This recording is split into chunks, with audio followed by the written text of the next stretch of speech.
Hey there, hi there, everybody. Hello, hello, hello. Happy weekend, and welcome to something special. Welcome to Pyre, a delightful game made by none other than Supergiant Games, the studio behind Hades and Hades 2, and of course, Transistor and Bastion as well.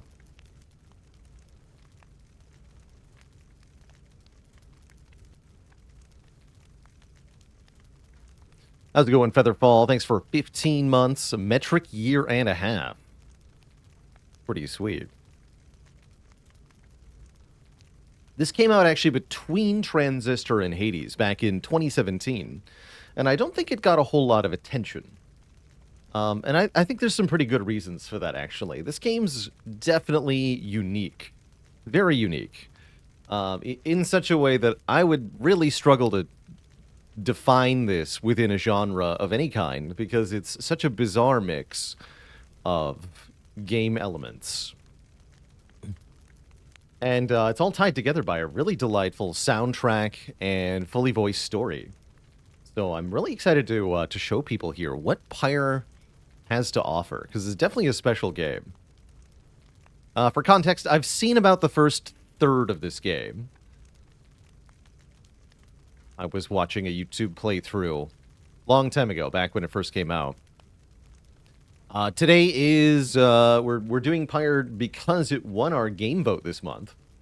Originally suggested by me, as I just kind of remembered it off the cuff. By the way, this game is 80% off on Steam right now, as part of the Steam Winter Sale. So you can pick it up and try it yourself for very cheap. I did have a nice couple of days, very good Thanksgiving. Delicious turkey. And I'm definitely feeling much refreshed, although still looking forward to a couple more days off here before I'm ready to really get back into things. But we do have and Brotato is free on Epic. That's pretty sweet, too. No time for other games since you got Brotato. Understandable. Have a nice day. Perfectly understandable.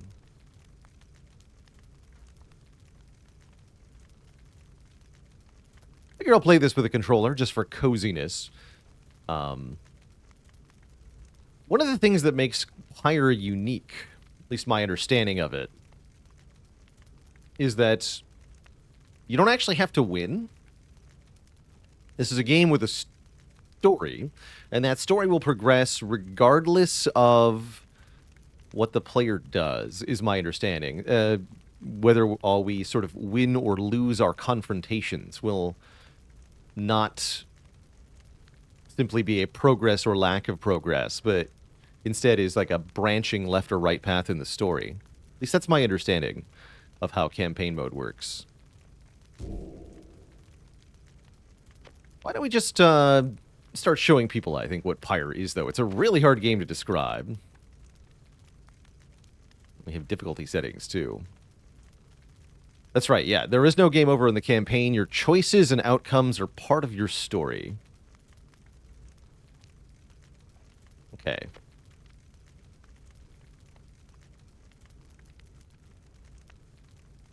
To automatically lock onto nearby adversaries. I might want to do that. We'll see.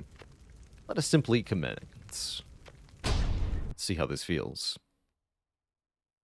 I'm even toying with the idea of losing on purpose, actually, because I'm kind of curious how the story plays out.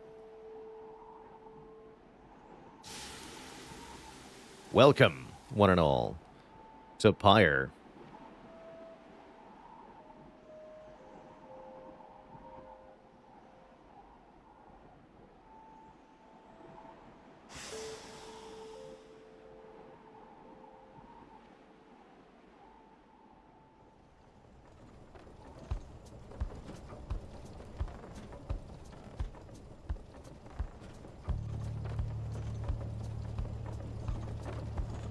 Slay the Pyre.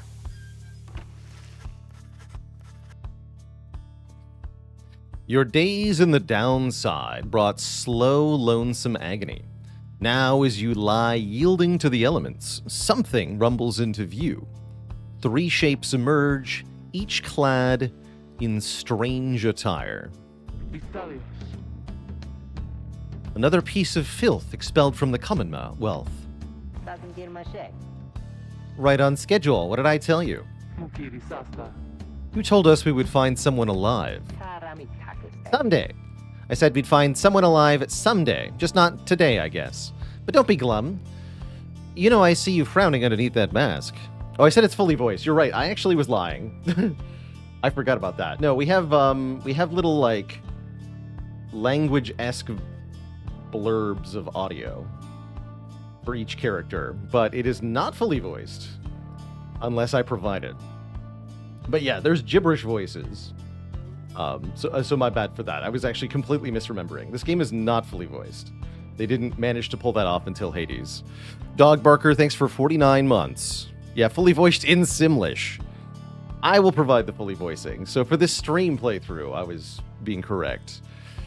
Actually, that's part of why I think this game didn't get the attention that it might have otherwise had, is because there isn't voicing for the character lines. Let's see. I think we could do it with a little bit higher on the audio, actually, by the way. I was wondering about the... Good evening. From the plain. Let's try that. It looks like he's breathing. It seems he still is. Then stand aside. I shall send him to a better place. He's a he? Can you people just tell? Hang on. The markings on his rags. I think he's one of them. Oh, that yeah, I figured, Matt. I am not happy with it either, quite frankly.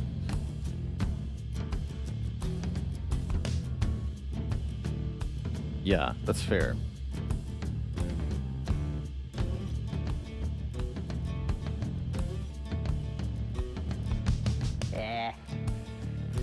Broken, shaking, starving, probably diseased.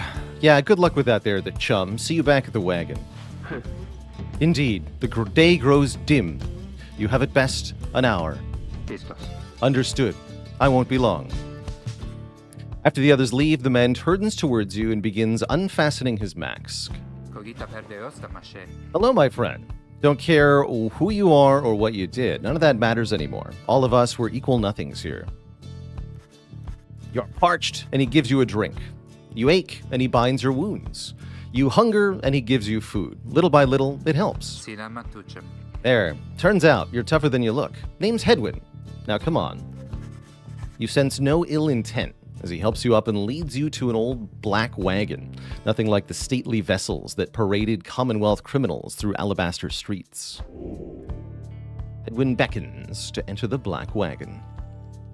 How's it going, 26 lands? This is my first playthrough? Yes. I've seen part of this game before, but I've never played it myself.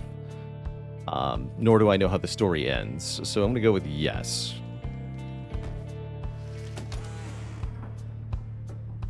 Welcome to the Black Wagon.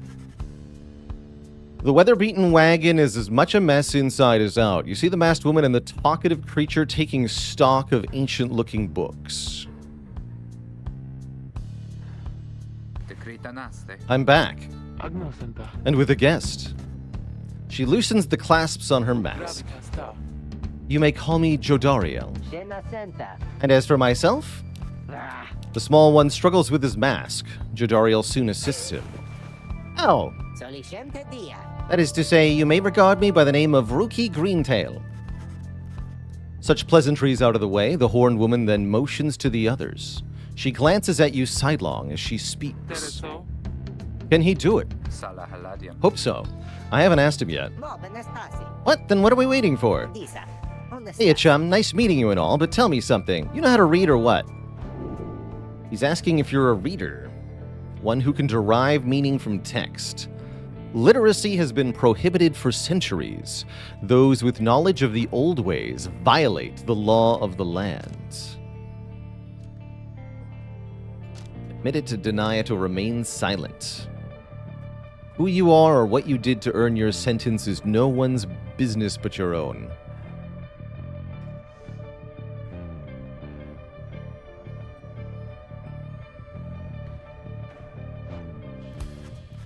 You stare back at Rookie but say nothing in response. He stares back for several moments, then grows angry.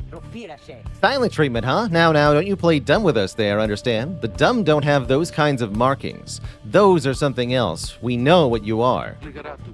Peter, you owe us your life. We ask for something simple in exchange. Open one of those books back there and tell us what it says. Sorry to put you on the spot like this, my friend. The exiles indicate the books in their possession.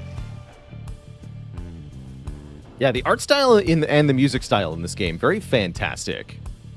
Definitely a game that has a flair to it. You pick up one of the old and heavy volumes, bound in materials you do not recognize.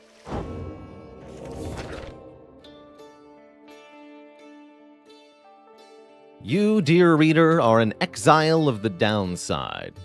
Such as we, the 8 who wrote this book of rights.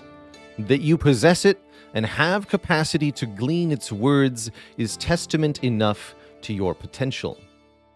Thus we reveal a path from this forsaken place to freedom, a homecoming in glory. The stars themselves shall be your guide. Ere the turning of the year's first solstice, seek the nearest longitude beneath the brightest of 8 as they align as shown. Arrive as a triumvirate, clad in the raiments of the rites, bearing this book. Oblige the voice that tells you more.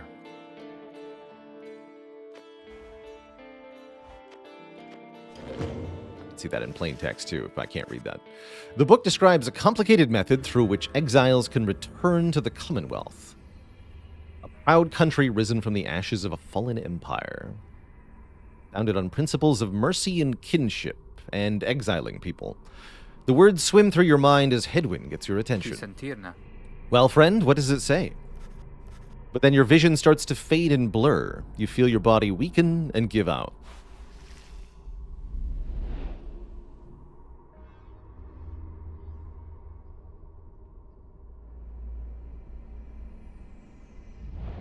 Reader, dare you tamper with forbidden knowledge?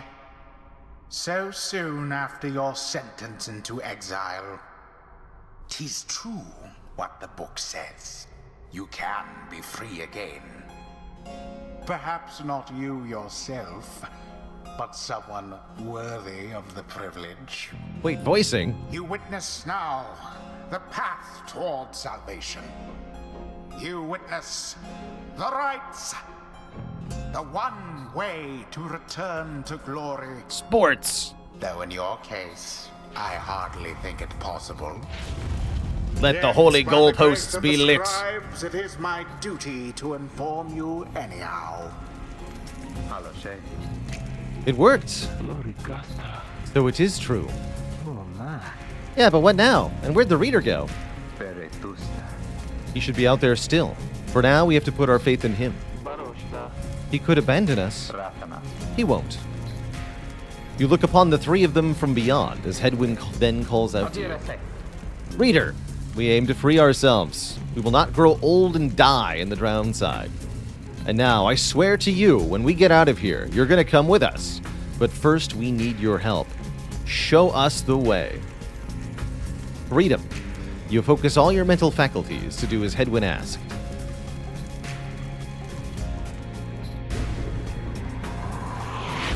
A celestial orb falls from the heavens when the time is nigh. Exiles conduct the rites as a triumvirate, for they must prove their trust in one another, not just in themselves. Jadariel is quite slow. Hold to fast move. See, can target. The 3 must act as one. Yeah, so essentially we're swapping between 3 members of our sports team, who are also RPG characters in their own right. And we're trying to put the ball into the goal.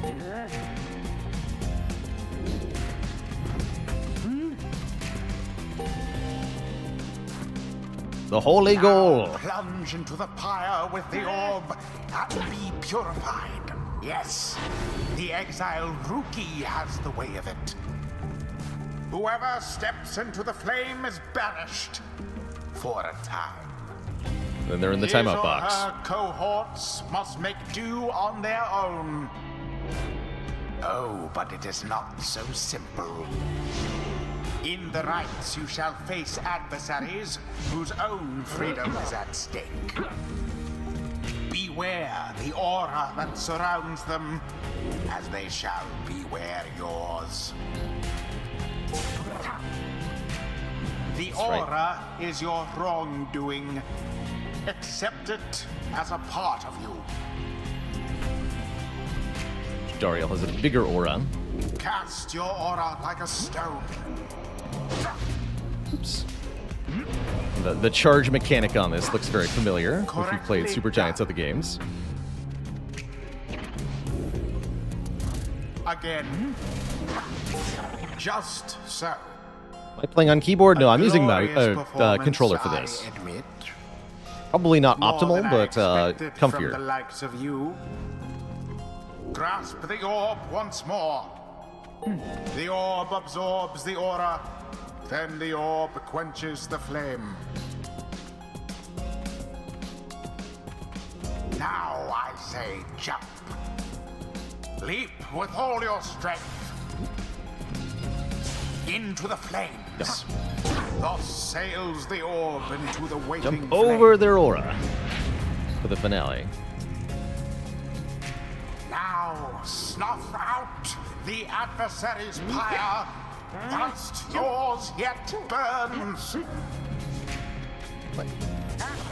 Oh yeah, how do I switch to a character?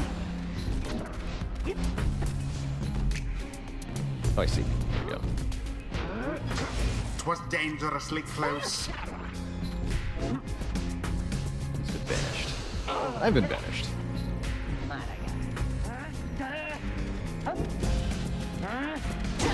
Get in there, rookie. Fantasy basketball. It's exactly what this is. Bye-bye, Edwin. She's so slow. But she does have a shockwave when she lands. It's kind of useful.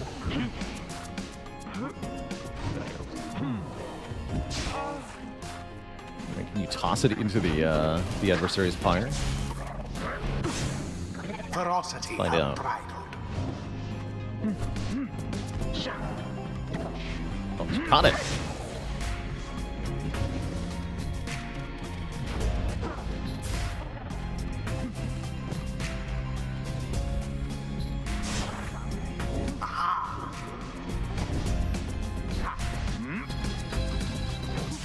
Oh, I see. If I switch, the orb also is... Not much to be done teleported whilst here. all are banished. I play a game that takes a little bit of getting used to with the basic mechanics of it.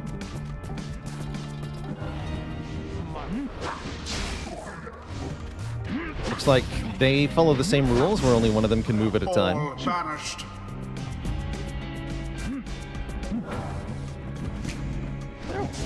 Oh, come on. Alas for Edwin.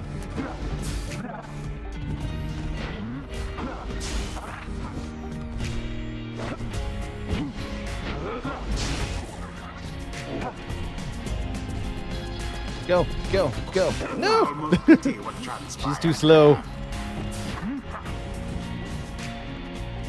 Tarnished. Foul tarnished. So once you get used to the mechanics, it's rewarding, says chat. I could believe that. Definitely believe that. 'Tis taken. Okay, I see. So you have to have a strategy for avoiding the aura of the others. Otherwise, you will get blorped when you have the orb.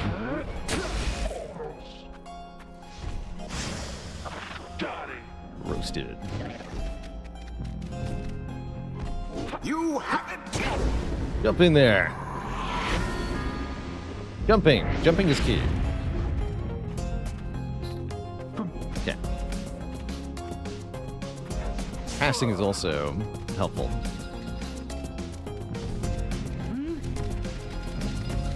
Oops. Almost. Oh, I went for the jump. think this minigame is the game? Yes, this is core gameplay that you're seeing. This is the game. Just to be clear, this is what we're gonna have. Jump.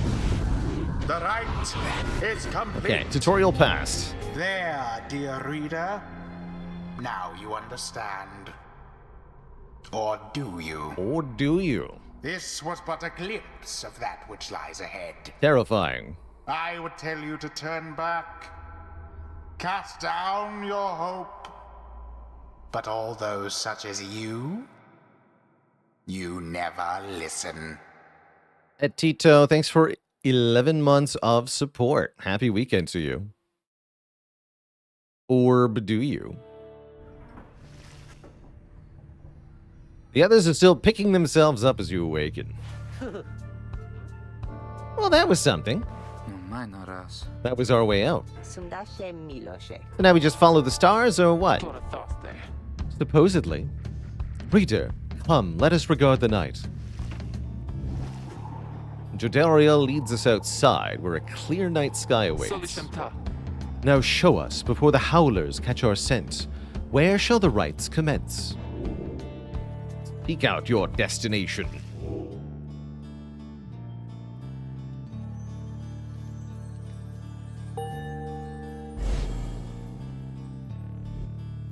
On a cliff. 200 leagues due east. The Ridge of Goal. The fossil remains of the serpent titan slain by Golethanian yet loom over those living in its shadow. Concilia. Great, and we're supposed to be there when exactly? Very soon, according to the stars. You should be able to arrive in time if you make haste. Then we had best get started. Well, this ought to be good for a few laughs at least. What do you say, Jody? Jodariel turns to you, studying you. Reader, do not deceive us. Pray we make good use of our remaining time. What she means is, glad to have you aboard, chum. We're counting on you, friend. See you inside. Freedom. The rights are the key. It's a lot to take in. Our fellow exiles await us in the wagon. Neznakoma, thanks for 8 months of support. Definitely had some quality time off. Looking forward to a bit more later in the weekend. Join the exiles.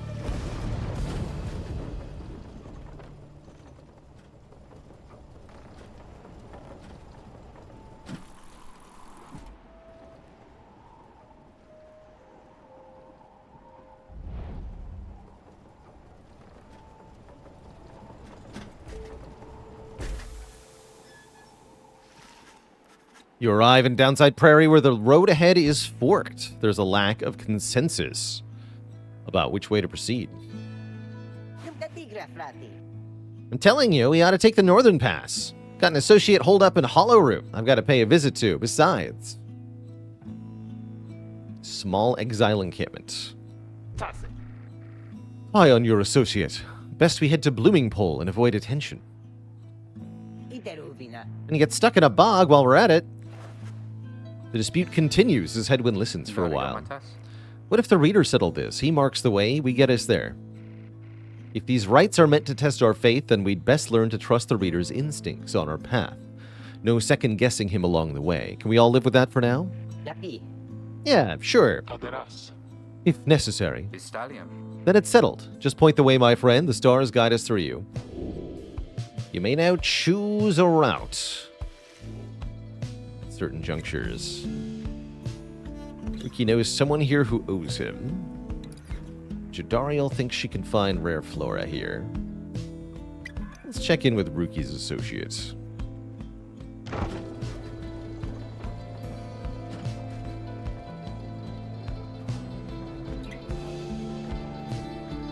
It's quite a wagon. That horn really necessary? It seems heavy. As you pass through the squalid little area, you hear boisterous voices coming from what looks to be a public house. Ruki stumbles forth, holding something in his paws. Oh, hey, chum. Just wrapping up a real important exchange back there. Hang on to this for me, will ya? We have to drop it off further north. Plain parcel. To be sold at the slug market. Okay, so that earned us money, I guess.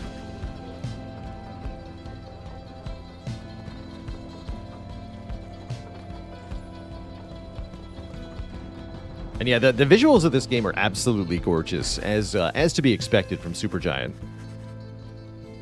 The Black Wagon grinds to a stop at the base of the Ridge of Gold. The others ask you to assist with making preparations for nightfall and the commencement of the rites.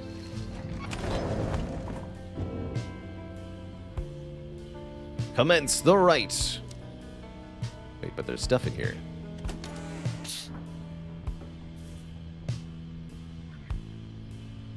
Reasonable likeness of a younger Rookie with his mother and uncle. Headwind's cooking tins. What passes for cooking supplies on the downside. Headwind does most of the cooking. Fashion from a howler's hide sends their ilk a clear message. Jajariel says not to step on it. Joki's throw rug. What's up, Rookie? Hey, chum. Appreciate you taking us up through Hollow Root back there. About that, are you certain that parcel will fetch us an adequate price at the slug market? Surely we could have procured some sort of rare fungus had we gone the other way. As much as I love the idea of procuring rare fungus there, Jody, we said we wouldn't go around second-guessing our good chum's decisions, right? Night falls soon. Come along, Greentail. We have much left prepared. Two of them go about rummaging through the raiments and the books strewn about the wagon, leaving you to your own devices. Book is all shiny. You got new pages for me? The First Exile. You know perhaps the thrice cursed name of Solium Mur, the Emperor of Sar, the First Exile, and my liege.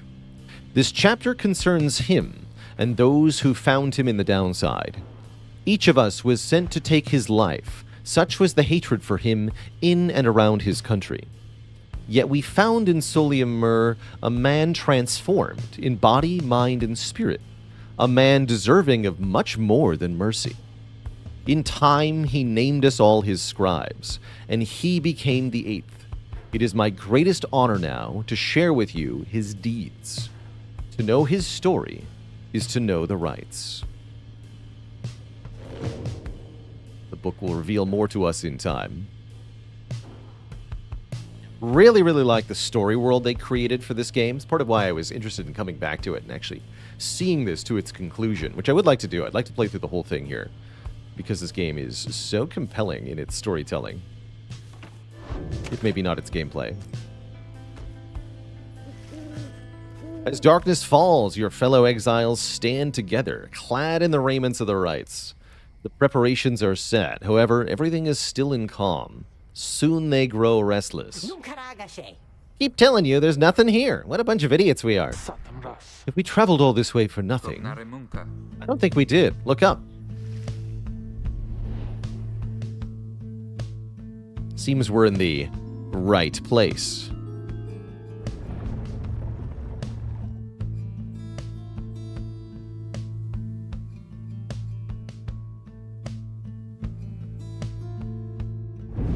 No, I wouldn't say the gameplay is bad. It is odd. You reach the Ridge of Gold at the appointed time, and your triumvirate is ready. Your adversaries in the rites this eve shall be the accusers. Whosever pyre yet burns once the other is extinguished shall step closer to freedom. Now let the rites commence. Commenceth. Alright, first practice round here. How shall this go? We don't even know our team opponent. Yet. The non-compelling gameplay is why you quit Pyre after 3 hours? Understandable. I just think it's not for everybody. And I think this game ends up in a weird, especially weird place because of the gameplay and the setting kind of clashing with each other in such a way that I think if you're really interested in the story and the world building, you're probably not that into the gameplay, and vice versa. Because we've got high fantasy mixing with like team sports. It's bizarre is what it is. But there certainly is someone out there for whom this game must be the ideal mix of the storytelling and the gameplay. But I'm just not sure who that is. It's not me. That's as far as I know.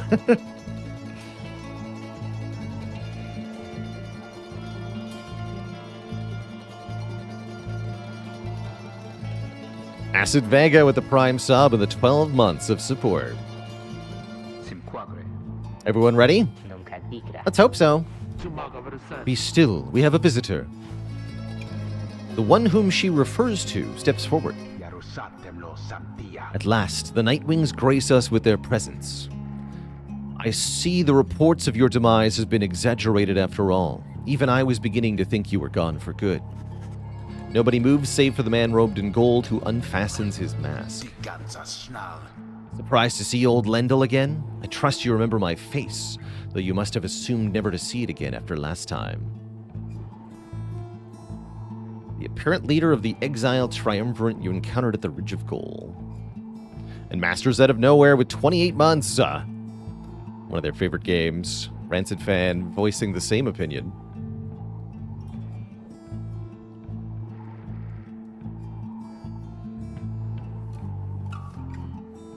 Never had I come so close to freedom, only for you to dash my hopes. Now, I and the accusers shall repay that affront. That's the name of these guys, the accusers. Every opponent we face will have like their own team name with their own characters and their own little intersection with the story, which is really cool. Yeah, very cool game in the way that the story is told in the setting. He shoves his mask back on and takes position with his comrades. It is time. From the shadows, you clutch the Book of Rites and focus on the task at hand. Let the sportsening begin. Begin! Didn't see it coming. Shoot. Come.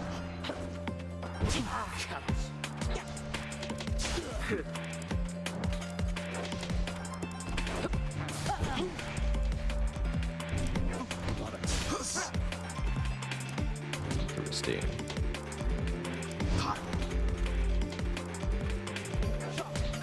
Oh, I see that. Oh, so positioning your aura ahead of time seems kind of valuable, actually. We can see the enemy doing that to some extent. Can I just jump over these nerds, though? Not like that, I can't. And when the ball got past, my other character was deleted. Interesting. Wait, your aura's bigger? Interesting. Thought Jodariel's aura would be bigger than his. Interesting.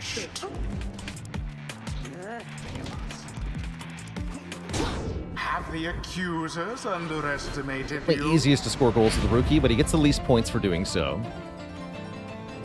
Well, that's right. You can combine the aura of multiple characters by having them stand next to each other, I believe. Oh, there goes Headwind. Good Headwind.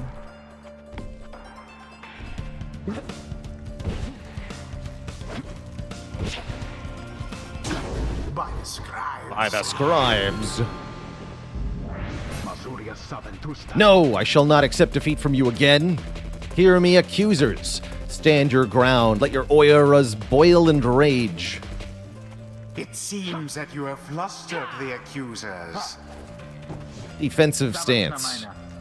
They've hunkered down. Nunca. Then we'll just have to run more circles around them. Have you any idea Yes, what we are that being taught that you Lendl can fling the orb did to the Pyre. deserve his exile?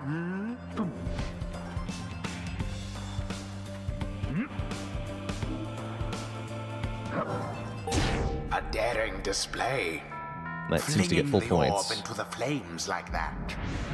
You elude banishment using such tricks. Headwind is banished. I didn't mean to do that.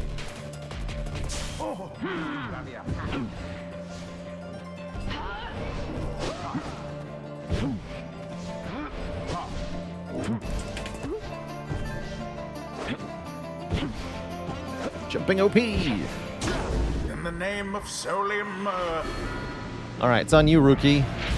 now Now The final- end the ceremony. Now to the flame. No, Rookie! I realize this guy can also sprint. Can they all sprint? I And it is done. think I might have missed that the other characters can You sprint. have prevailed. Rejoice then in your single fleeting Huzzah. victory. Guron Salashe. Your deceit may have earned you a hollow victory, but know this. The accusers will not forget your wickedness, and when next we meet, you will rue the day. Bask now in the wisdom of the scribes. The Like, exiled experience per character. Jodariel has gained enlightenment. You're confused at what this game is? Only the enlightened can regain It's their simple. freedom. Fantasy RPG characters team up to play sports. It's ridiculous, is what it is.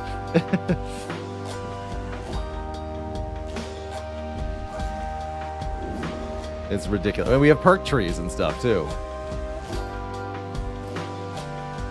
Kind of like Blitzball, but with more magic involved during the Blitzball.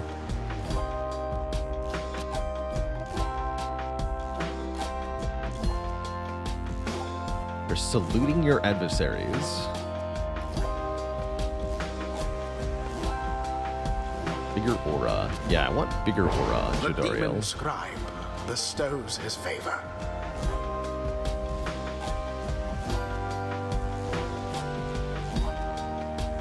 Earn more enlightenment. Somehow. Yeah, like Blitzball, but the Blitzball is the main part of the game.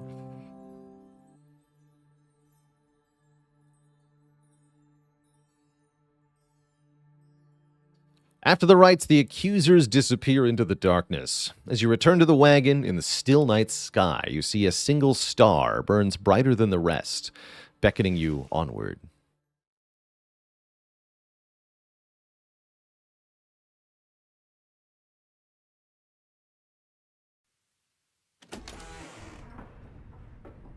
Smadonashe. Well, my friends, what can I say? The rites are real, and we're in. Fideliosta.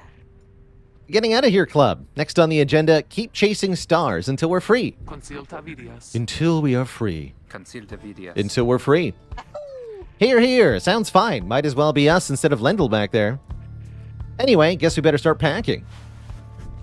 As the others go about their business, Headwind turns to you. Ligoratus. Reader, come walk with me while the stars are still out.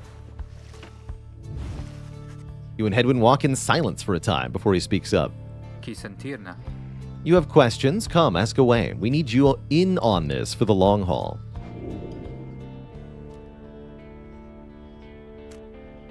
Why were you exiled? You ask Hedwin what he did to get sentenced to living in the downside.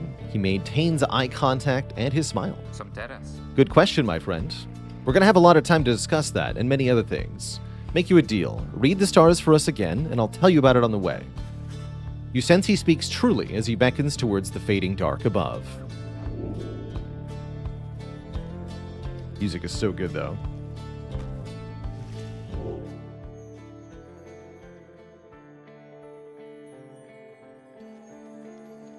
Jomur, the Dusk Star. Burns bright over an ancient spring in Jomur Valley. Scorpions. Kirafacitas. That's a long way north and west. We'll see if this old wagon's fit for it. Then he turns to the others. Beleosanta. How's it going, Rookie? Sima quadre. Imps fed, wheels clean. Sertabase. Status, Jody? Guron salashe. No sign of howlers. Everything is secure. Gratiam. Good. Then get some rest. We're headed to the spring of Jomur. At dawn, we're off. The Alpha Chief hoped bathing here would cure his ailments, but it only made him itch.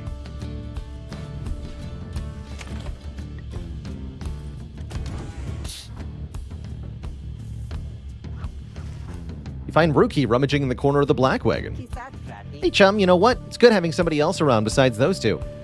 But come to think of it, there's something I want to get your take on. You have to promise to tell me honestly. Would you say What I mean is, he hesitates, trying to find the words. Look, what I'm trying to say is, Moliosh. it's about my mustache. Asim pedar. I've been getting conflicting reports about it. Would you say my mustache, makes me look a bit, you know, Se fam. unscrupulous? I think it looks great on you, buddy. It's very handsome, and if anything, it gives you a distinguished sort of look. Something about it makes him appear less trustworthy. One of the most important decisions in the game, I bet. Yeah, if he loses the mustache, that's a completely different rookie we're talking about.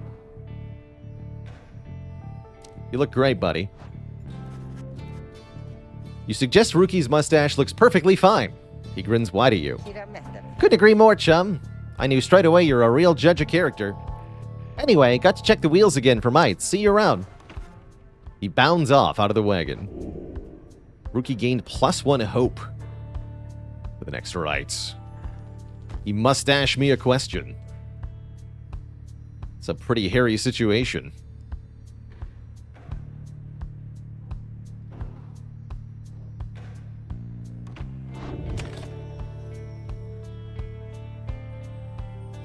All right, before we adventure forth on our journey here, Twitch chat, I do need a quick bathroom break and a water refill. Very talking-heavy game, so lots of water, and therefore lots of passing of said water is required. I'll be back in just a few.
All right, Twitch chat, we're back. Let us continue our journey.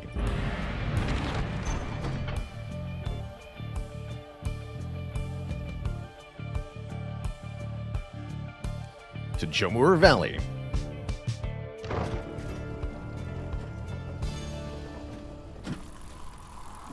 Well, that's quite a bounce.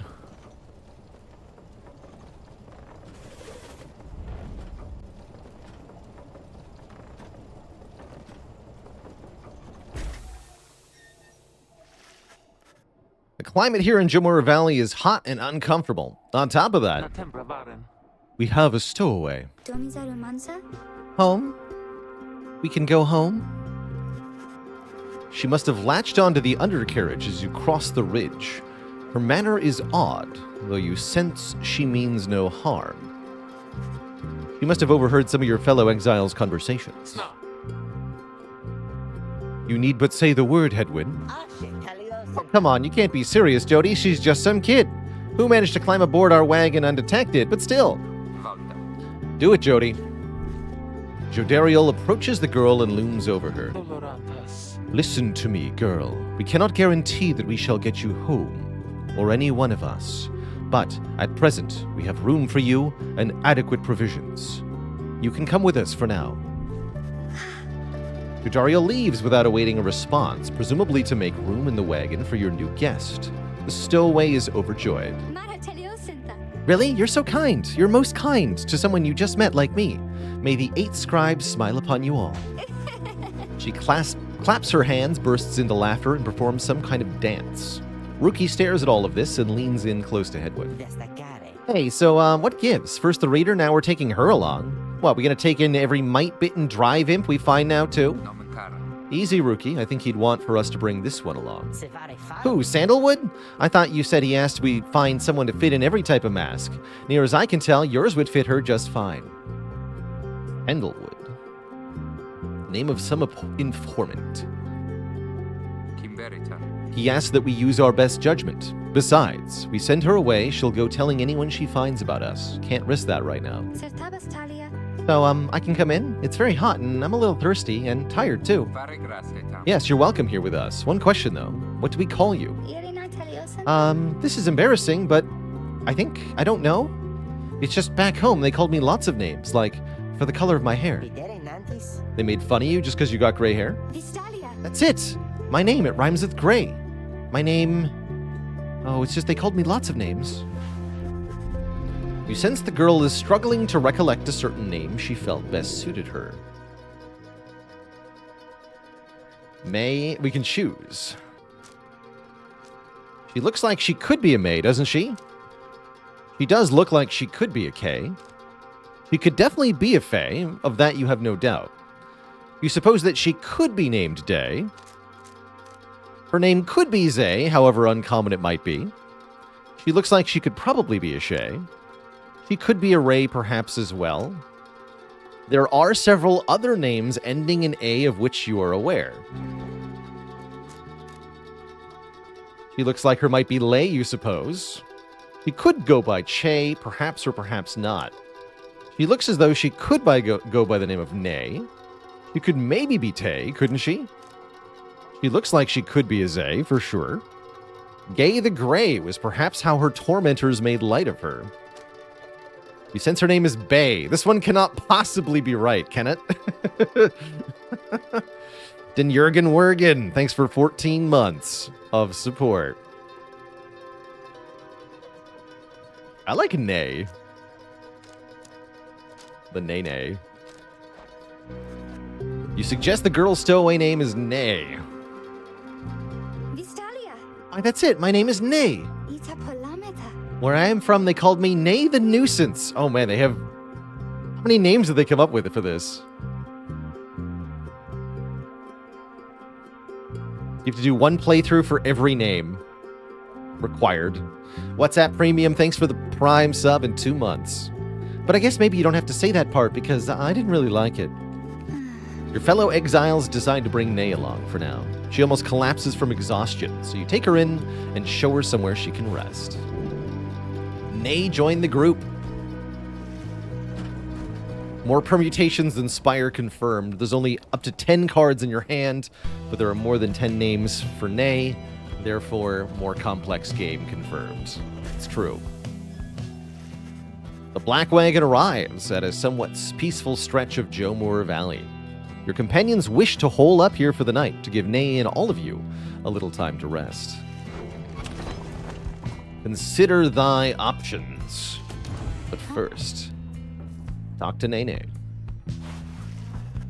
Nay seems to be recovering well since you found her. She seems fascinated by everything and everyone in the wagon. Oh, hi, mister. You're the one who knew my name. You guessed it right, you did. Thank you for your hospitality. I've just been eating with the imps and talking to the wagon. This wagon, he and I are the same age, almost to the very day. But I am older by 3 weeks, so I'm giving him a hard time. Little brother, I call him. He's a good wagon, isn't he? He will take us very, very far. My little brother, sure, he pulls at my hair at times, and I don't like it very much. But he is family. I'm happy to be here with my family. I thought that I had lost them all again. I thought that I'd lost them all. Oh, but we've stopped now, haven't we? Then I should go outside to dance in case the scribes are watching. Bye, mister. She seems like an odd sort.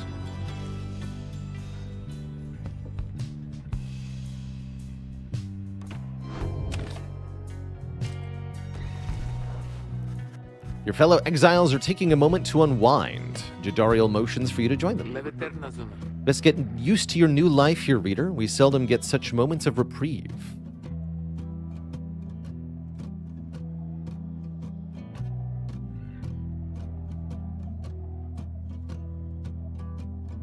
Hey there, WhatsApp Premium. Try exclamation point master sheet, or maybe it's mastery sheet. That should have the mastery challenge spreadsheet, which has links to most of the runs from the mastery challenge. Oh, MS has them all. All right, the permutations of her name are Bay the Bloodless, Che the Changeling, Day the Dense, Fay the Fair, Gay the Grey, Kay the Unkempt, Lay the Lonely, May the Moon-Touched, Nay the Nuisance, Ray the Wretched, Shay the Shoddy, Tay the Tattle, Zay the Poxy, and Zay the Zealous. Cool. Easy NC, thank you so much for the Prime sub at 25 months. The quarter century. I like Ray the Wretched. It's alliteration, but just with the sound. And Keezy NC joining the illustrious list of channel cuties. Heck yeah. Unfortunately, the game audio does cut out when I alt-tab, so unfortunately the music will cut out here while I get you added. But I'll make this real quick here. Let me see some waffles in chat for Keezy NC joining our amazing, illustrious, incredible list of cuties.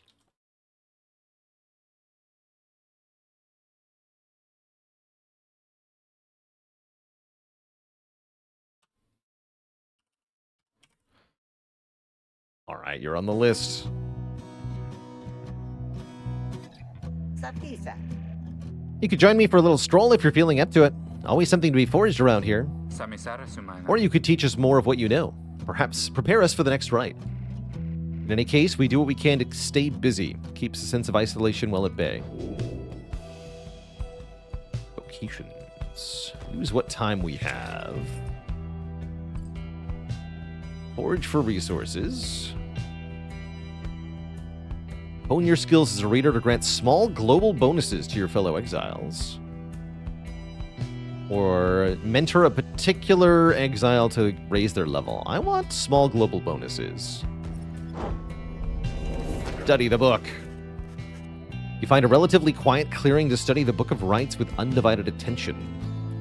Through greater understanding comes the reader's influence.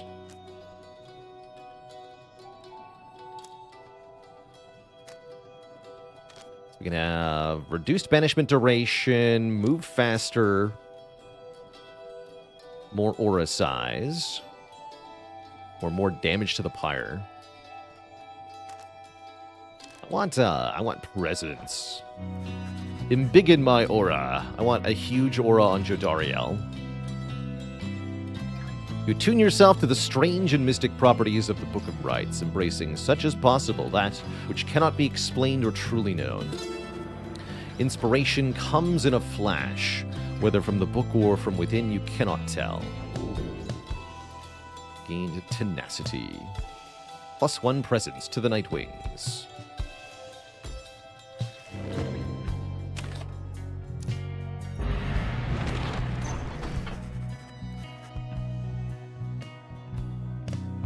The path leading further west splits off, and once again your fellow exiles turn the choice of where to go over to you.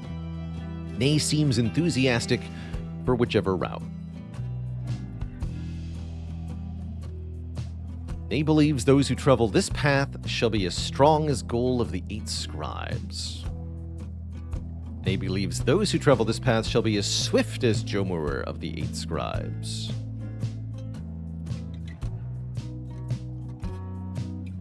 Let us be swifter.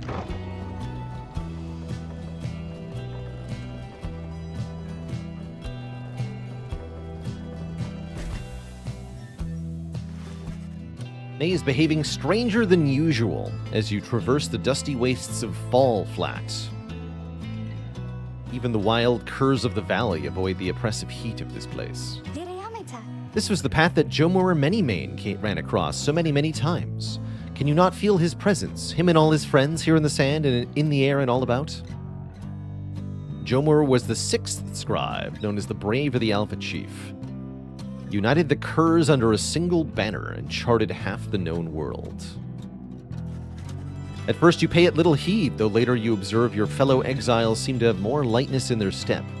Perhaps it was the previous day's rest that did everyone good.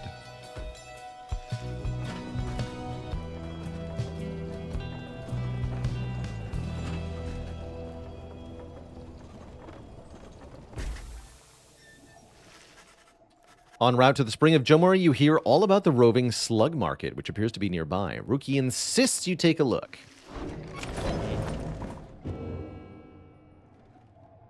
A new page is revealed.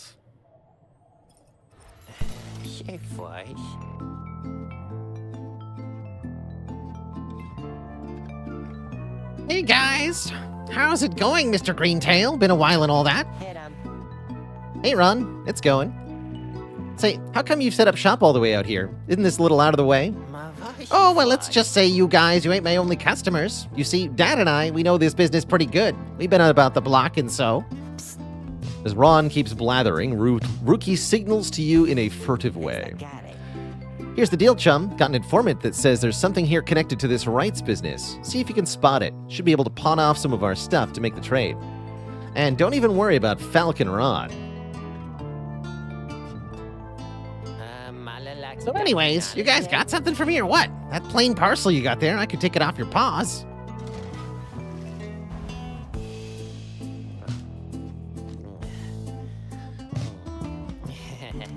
Crest. Lunar Glass. Urfang. And Ashen Coal.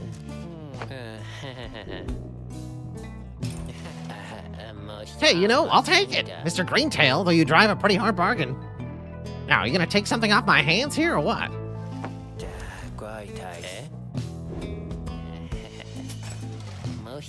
It's a one-of-a-kind thinger you just got there, you know, and you got yourself a real good deal from me, so thanks.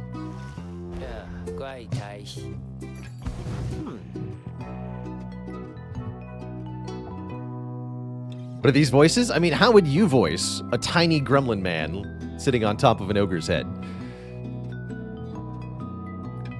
Apparently any one of us bogos can get a little edge out of that thing. During the rites, I mean. Just a question of who gets to try it out. Who shall wield it?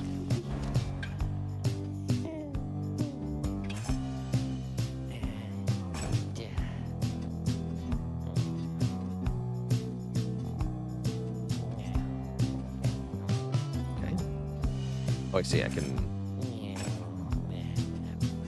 Here. Let's have Ruki a chance to get returned. Sounds good. Anyways, Dad over here, his feet, you know, we've been having some trouble with his feet, getting real something or other from all the hoofing around, and you see? Ruki indicates that now would be a good time to leave. He's rambling again. See you, Mr. Greentail, and your friend there, too. I like him. Seems real nice. You know? What's up, Hedwin? You owe me a story. You'd asked what I did to get thrown in here. Figured I'd tell you. The others know. I was on the blood border for several years. An outrider. No real rank, but a pretty important job. Whenever the harp swooped in, was up to me to raise the alarm. The northern edge of the Commonwealth. The high-wing remnants seized upon it at every opportunity, from the cover of clouds or darkness.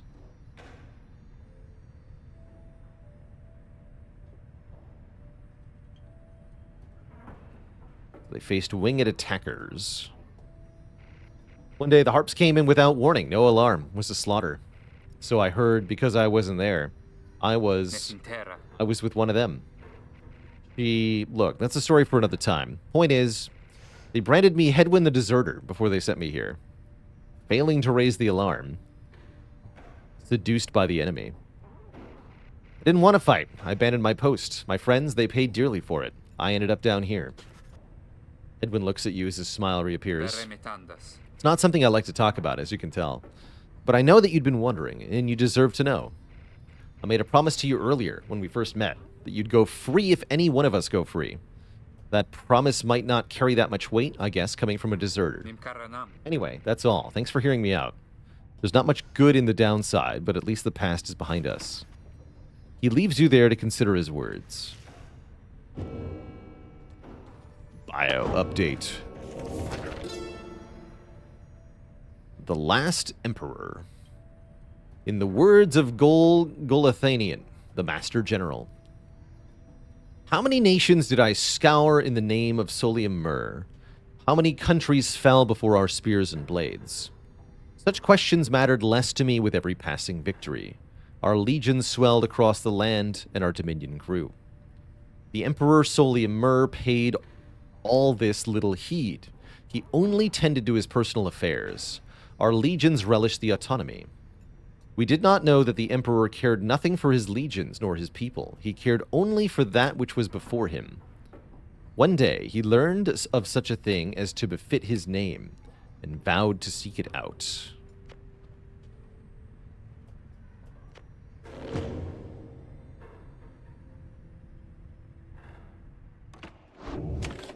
Commence the rites.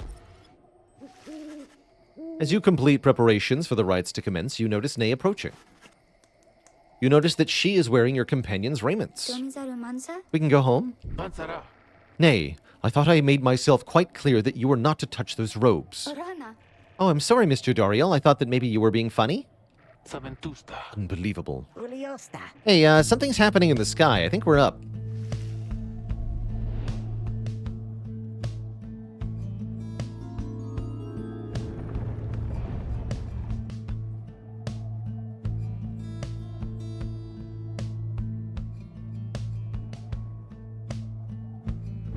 Reader, what brings you to the spring of Jomir? Why, it must have been the stars. Although it seems that your triumvirate now numbers 4 exiles, not the expected 3. The rules of the rites were not created for you to besmirch. Prepare now to confront the fate.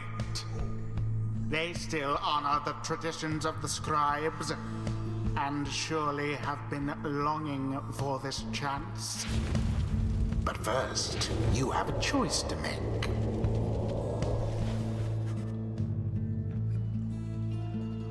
The sky burns bright once more as your next adversaries in the rites approach. Their apparent leader is a bent old cur who regards you with a formal bow. At his side is an intense young dog man. Dog thing. I hail you, exiles of the Nightwings, and am grateful that you choose to grace us with your presence once again. I am called Dalbert Oldheart, and this is my son, Almer.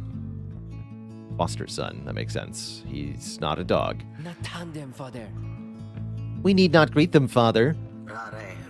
We shall face you in the fields this night, and may the victor's pyre burn eternal. But first we offer you a token of good faith, in show of appreciation that the Nightwings have returned. Bird approaches you with something in his paw. You sense his motives are sincere as he hands to you a small talisman. Tailwind Crest. Oh. Thank him and begin.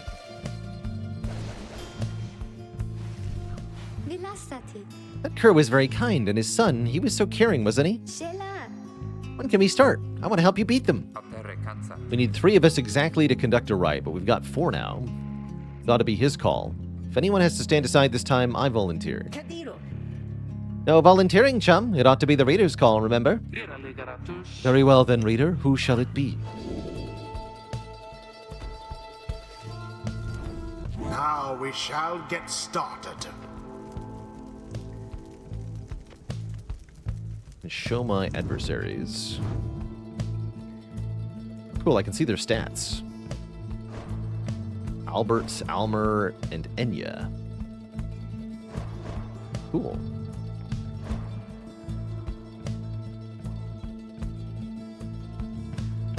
Yeah, that's really cool. And then there's a full profile. Oh, interesting. An honorable old cur bent on upholding the sacred traditions of the rites with his son.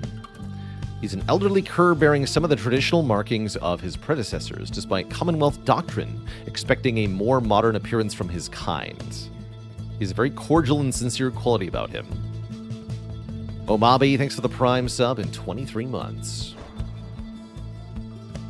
Seems to be a brave and forthright young man, though with more of a fiery disposition than that of his foster father, Dalbert. Having to see his foster father go through such rigorous tradition in spite of advanced age is clearly painful to him. At the same time, this may be what spurs him to do everything possible to support him. Neat.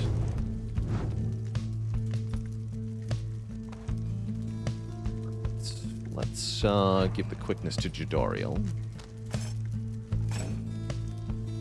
For a bit more speed.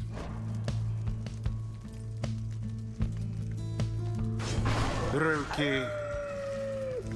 Don't have to tell me twice, chum. Jodariel. As you will. Edwin. Didn't have to do this, but I'll do my best. Very well. Maybe next time I can help, okay, mister? Is this a first playthrough? Yes. This is my first time playing this game. Nightwings, I trust you are all well prepared, for these old eyes yet see that the rites shall be commencing momentarily. Are you ready, my son? Espraje, father. I hope so, father. Here now, let me show you. Dads.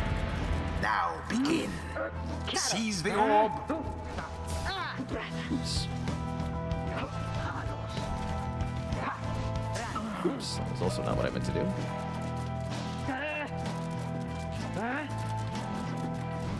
It definitely takes some getting used to. The Nightwings thus assert themselves.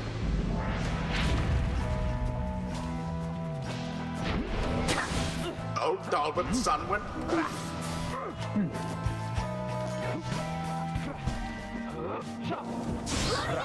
That's right, she has like a one-time thing. Oh my word. Look forth, my son. The waters of Jomor Menime bring blessings onto us this eve. Perhaps our chances come at last. No mare vici. Need more than blessings to prevail against them, father. Please, keep fighting. Collect moondrops. That's apparently an up goal for me. Moon come from the stars themselves. But shall it be enough for Dalbert and his faithful son?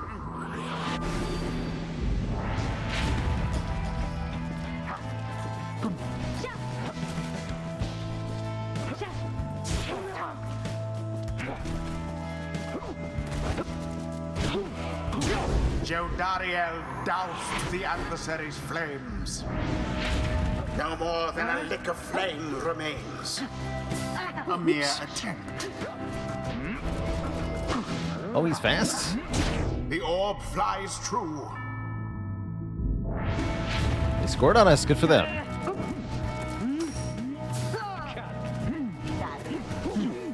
Oh, Glide midair, they drop it. Interesting. one triumvirate stands unopposed. A weak attempt, and yet it hit the mark. Oh, I see. The more charge it has when you throw it, the more points it's worth. Interesting. And it is done. The Nightwings prevail. Nightwings. Was a glorious performance, I must say. Perhaps you shan't be quite so fortunate next time. I guess we won? Indeed. Mazanbu simda. Too bad about the fate. They seemed a decent bunch. Exiles of the Nightwings, the dawn is yours and you may earn your freedom. Hali prale grandas. But father, the dawn might have been ours. We failed and I failed you. Nonsense. We are the fates. We do what is ordained and nothing less.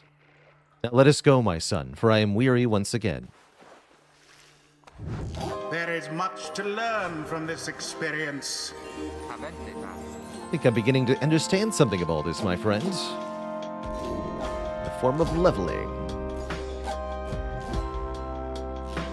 And open and his allies regenerate stamina more.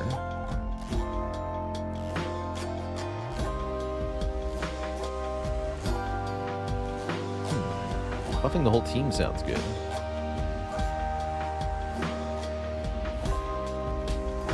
The Master General reveals his stratagem.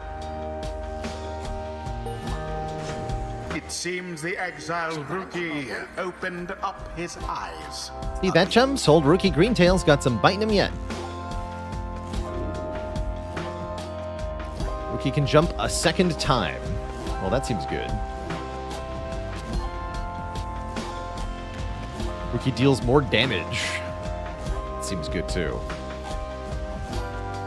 Look at A that. blessing from the Alpha Chief himself. She gets no enlightenment. I think there's something like a bonus to experience as Until the next right. characters sit out. Something like that. Hello, excuse me. I mean, would you excuse me for a moment, do you think? Se dame frunca. You're one of them. What do you want? Father needs me. Oh, I'm sorry. I think that I forgot what I was going to say. I'm so embarrassed. Doricase nirudas. What's the matter with you? It's against the rights for us to even speak like this. I didn't know that, I don't think. No one said anything like that to me, but then all of this, it's very new to me. And I thought maybe... Cruce taricta. You can't be serious. Yes, I mean, I like to laugh. I like to laugh lots. And you? How about you? Halibrale crandas. This is a Nightwing's trick. Father told me not to speak with any of you. But I just... I have to go. Wait, Almer. I think that was your name. Was that even your name? Wait.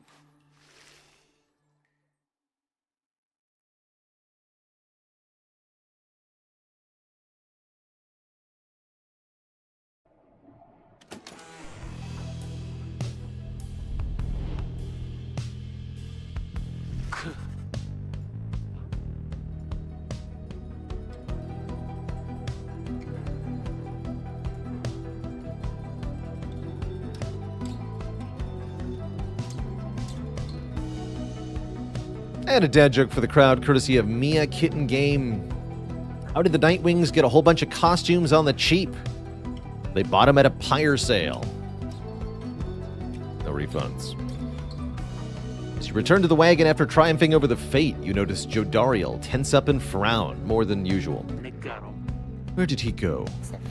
Who? Wait, the sleeping guy? Sommiret. The minstrel. He's gone.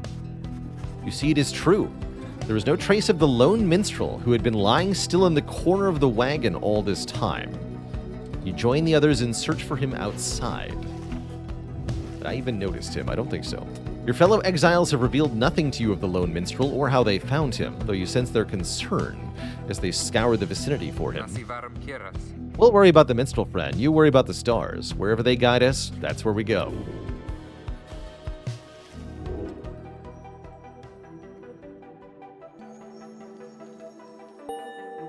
The Midnight Star. Skeleton. We have to go to Skeleton. Simdare. Everyone, we're headed to Skeleton. Titi multa, sa. Towards the Cairn of Haub, then. The accursed imp here felled the mighty Skeleton.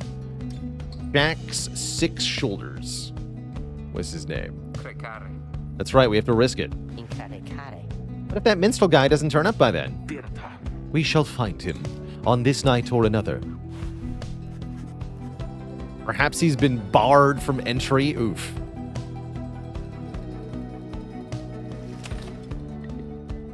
Oof. What's up, Nay? Having prevailed against the fate with your great prowess, you find Nay off on her own. Oh, hi, mister. I'm sorry I used your robes, though I don't think they're yours. I learned a lot from watching, though. Just being here with all the rest of you, and we prevailed. The others were so brave. Maybe someday I can be like them and prove myself to all of you, and to the scribes, but I'll be patient, I promise. She goes to check on things outside. You sense she has no misgivings about what transpired, and is more interested now in finding out about the missing minstrel. Common room. You may review various notes in the common room. Okay, it's this screen.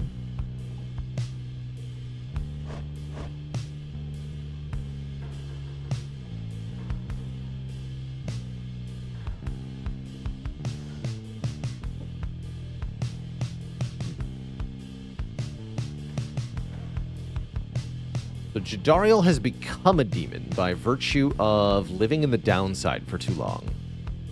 Seems to happen to everyone. Her features suggest she has lived in exile for much longer than the others. This bundle of sticks that Nay insisted on hanging in the rafters. She believes it brings good fortune.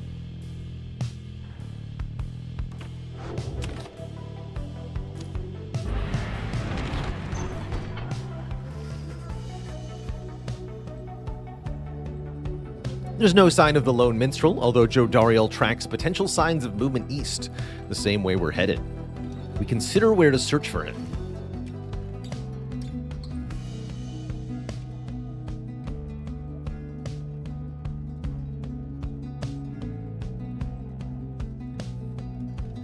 Jodariel thinks he's in Fall Flat.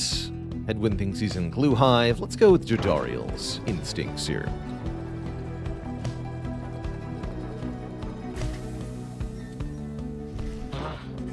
Did you make your way through the stark Badlands of Fall Flat? All there is to show for the missing minstrel is a deeper scowl on Jodariel's face. Last, I felt certain that he would have taken our same route. It's all right, Jody. He could have gone anywhere. Likely there was nothing to be found either way. We should keep moving. You pick up bits and pieces of the minstrel's significance to your fellow exiles. He was there when they first discovered the Black Wagon, but they speak little more of it for now.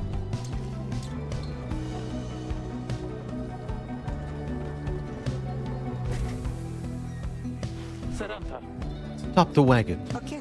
What? How come? Because of her. They're coming! They're coming for us. We have to be ready. We have to. Does she mean what I think she means? I believe so. Your fellow exiles scramble to prepare the wagon for whatever is out there. Once you help them settle in, perhaps you can learn more of the source of their concern.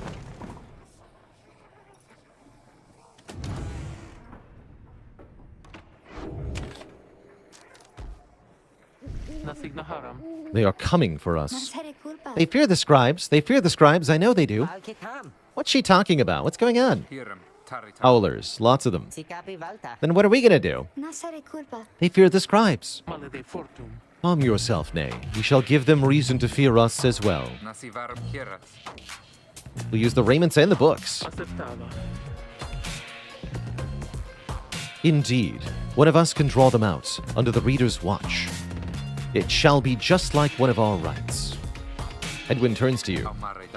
Seems we need your help in this, my friend. We need a volunteer to go with you. I'll do it, mister. You have to let me, and the scribes, they will protect me. I know they will. Jodariel exchanges looks with Hedwig. Each of them nods at you as if to signal their approval. They intends to help fend off the Howlers.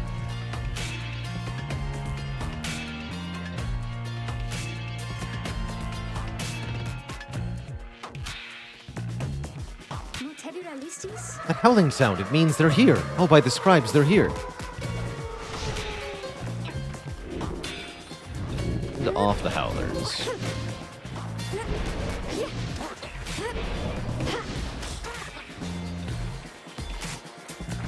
Not necessary, but thank you.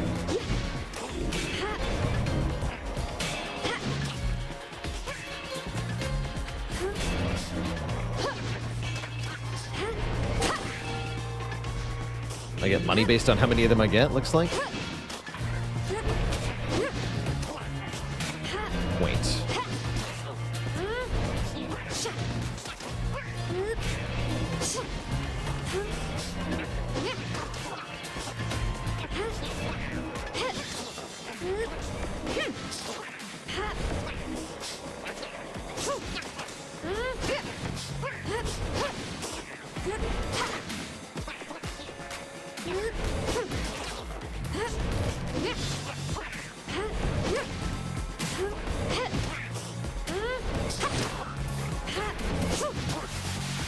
That's all of them?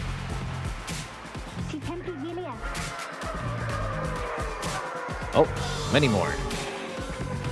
And I'm supposed to power cast. So there is a brief flash. Let's see if we can do that. Let's power cast.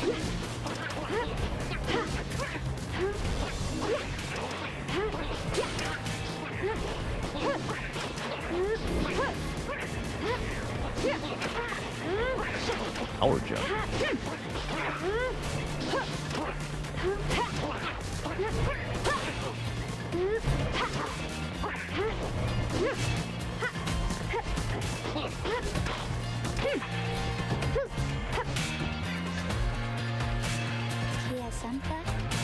Is it over now at last? I think it is. All those poor and wretched beasts. Huh?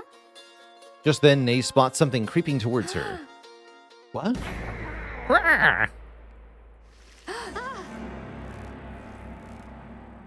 Terrifying.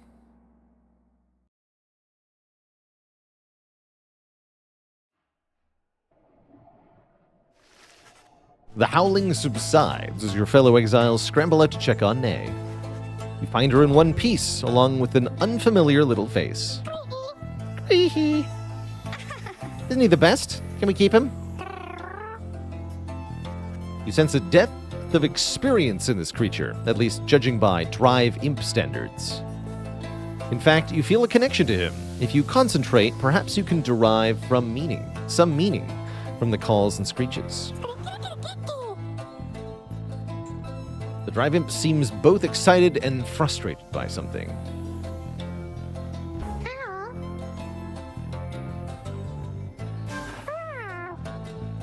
Drive Imp seems to have a history with your black wagon.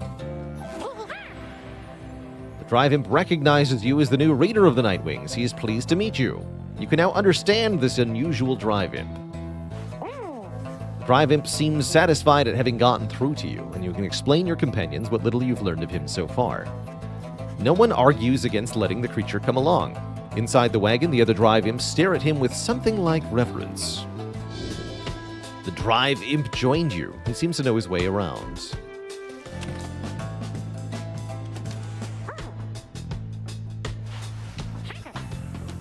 See, the little imp has made himself at home.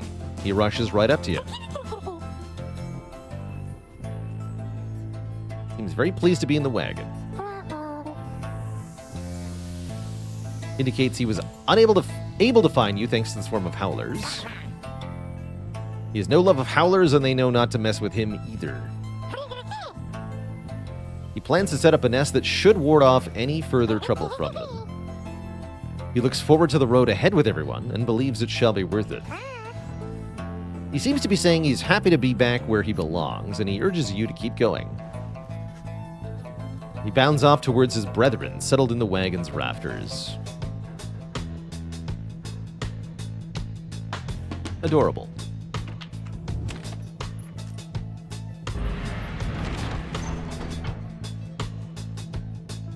Elixand. New friend insists that we go this way. Plonk. Edwin orders the wagon to a halt somewhere in the barren wastes of Jomur Valley. There's someone on the road. Be careful, everyone. The figure watching the black wagon from afar approaches, arms spread wide, although a hat and cloak conceal the figure's features. Then the imp rushes out towards whomever it is. The imp is very riled up at the sight of whoever's approaching. Oh, it's him. Izo, it is good to see you, and you found the others, even faster than expected. Is this a roguelite? No, this is a visual novel / fantasy sports game. And by fantasy sports, I don't mean the usual meaning of the sense, in that you are doing hypotheticals about real sports, but rather in the sense that you are literally wizards playing sports. It's a weird game. I would say that there is no game in the world that shares a genre with Pyre. But maybe there is, and I don't know about it. This game is bizarre. The sacred orbs must be cast into the holy pyre, aka the goal. The imp called Tizo appears very pleased. The lone minstrel turns towards the rest of you. Hello, we have not met, but I know who you are, or who you must be. I returned as promptly as I could. Have you walked with the scribes themselves? Because I think maybe you have? Hello indeed. You had us worried there when you took off. I should knock him back into his slumber. I did not aim to cause you such concern. As soon as I awakened, I had to notify my client that the Nightwings had returned. Your client? Hi, my client, Sandalwood. He's your point of contact, as I understand. You did not find his wagon by mistake. So what now? You continue down the path. That is why I am here. When we meet my client, he shall explain. For now, you have a job to do. I assure you that I shall not interfere. But I mean to accompany you. Would that be all right? Edwin and the others exchange looks. Welcome back, minstrel. You got a name? I am sometimes called Tariq. It is a pleasure to meet you, Nightwings. The lone minstrel returns to the black wagon with our fellow exiles. The lone minstrel rejoins the group.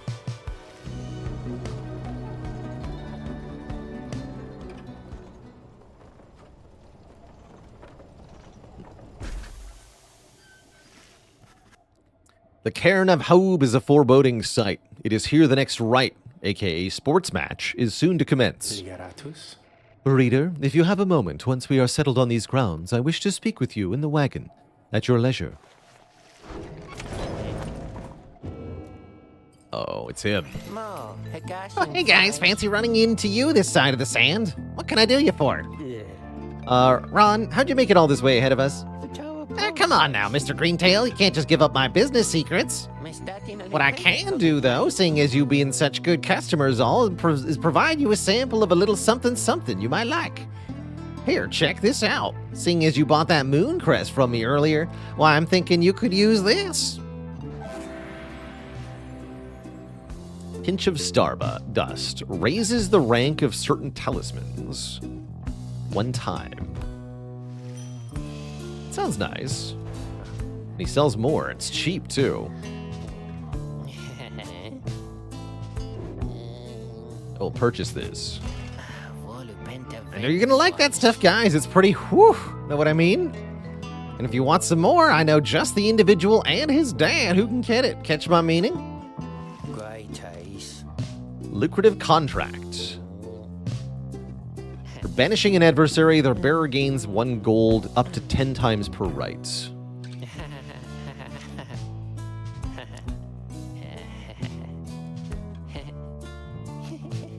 Interact with Ron to quiet him down.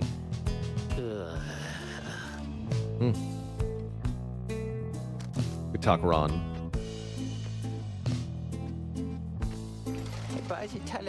See you guys again sometime soon, maybe, okay? Because I gotta say, you're my favorite customers I had all week. With a question mark.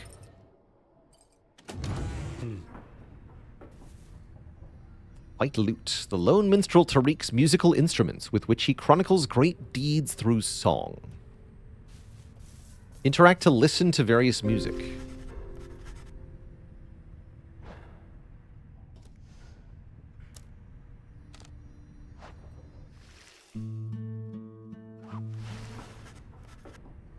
The lone minstrel seems to have situated himself in the wagon.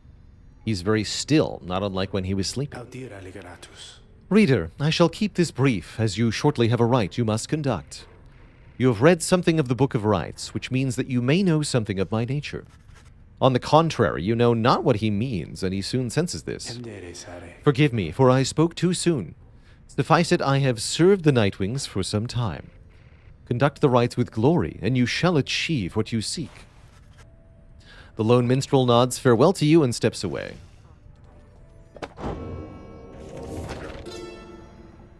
The Rope Collar, in the words of Golathanian, the Master General. I knew it was a fool's errand, but my liege, he would not listen. He instead insisted to pursue a certain treasure, a celestial orb, freshly fallen from the heavens in the reaches of the downside. He would be a living legend if only he could grasp it. Whispered in his ear that Calimer Rope Collar, his elder and most trusted aide. Would that I slew that man myself. He was a simple and yet brilliant ruse to draw the Emperor further still from his responsibilities and towards his greed. Thus did the Emperor begin an expedition into the Forsaken Lands. He insisted that he go himself.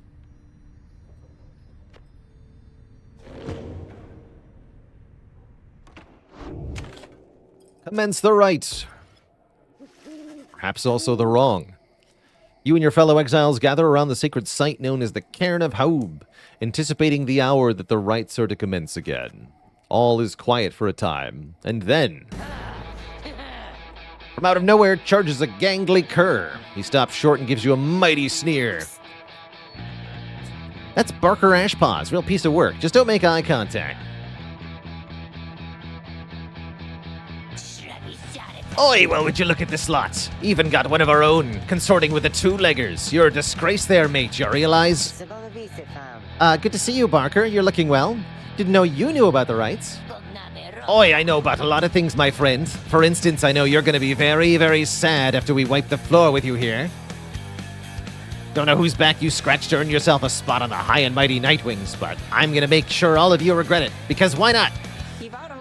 Sounds good, sounds good.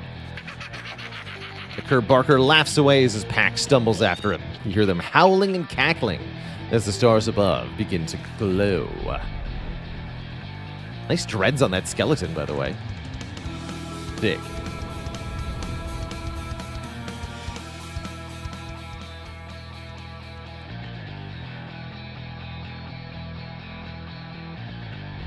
Welcome, dear reader, to the splendors of the accursed Cairn of Haub. You shall find the downside grows less pleasant from this point. But first, there's a tradition to uphold. This time you stand against the dissidents. Even now they hunger to defeat you. Perhaps not simply to regain their freedom, but to deny you yours. Had I played this game prior to the game vote? I had not. And yes, music is done by Darren Korb here. Definitely. Be a few voice actors that you will recognize from other Supergiant games, too. As the stars shine down upon you, the pack of curs you stand against this night continue hooting and howling. Oi, come on, you lot, let's boil some blood. Then Rookie pulls you aside. Look, chum, I don't know how to say this, but I can't go against these guys. Just trust me on this one, okay? You sense he means it. You make a mental note to ask him about his history with Barker whenever time permits. It's all right, Rookie, we can take care of them. Begging your pardon, but if you need another to stand at your side this night, I have someone here whom I would recommend. Do not be coy with us, minstrel. Don the robes if you intend to stand with us. Oh, I did not mean myself. The rites are not for me. I was referring to this one. A creature wearing tiny raiments appears at the lone minstrel's side. It's Tizo. Tizo seems to be volunteering to take on your adversaries. Absurd. This imp knows the rites. He knows a great deal.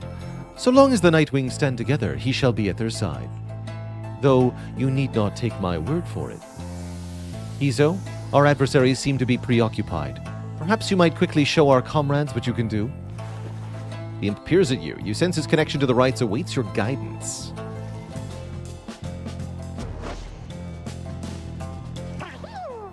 Krahi! Leader, influencing Tizo may take some getting used to. He's inviting you to try. Another joins your ranks, and a mere imp. Although, no, it cannot be. Then we shall see what comes of this new partnership of yours. Not gonna implode. Detonate. Okay, Tizo is very janky. I like it.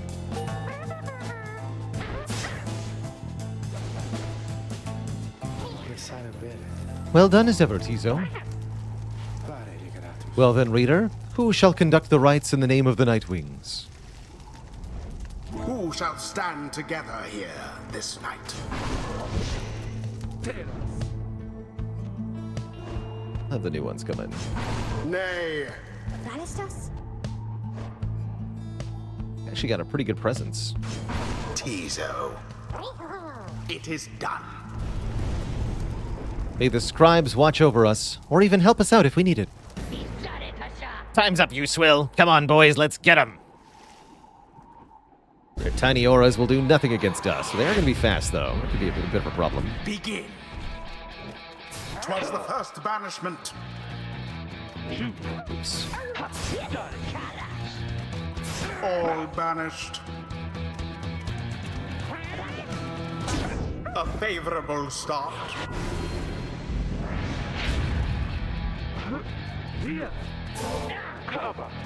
That was a Hades sound.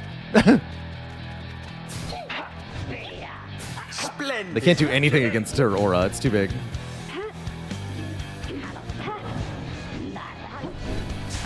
Oops. Oh no. Unless I get the ball. Been scored on. To wake you up. Been deleted. Alright, we're all back. Tis too close to call who shall prevail as yet.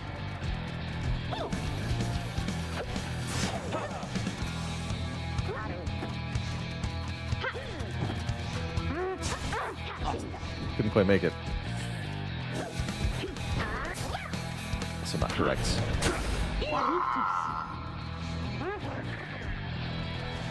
That's right, she doesn't have the dash in the same way.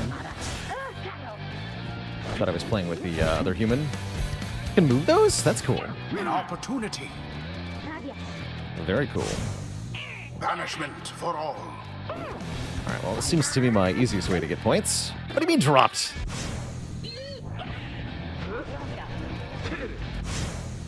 United in banishment. That's it. Oh. Now that is how to snuff. They know how to play away. defense at least. Do you believe you can prevail in this?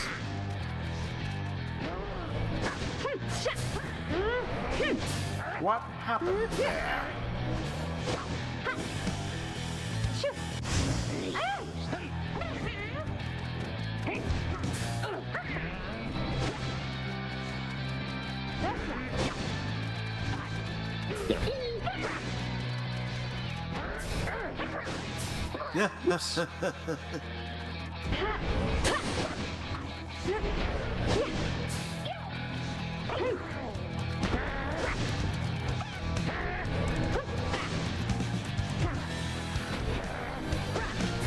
Tizo banished.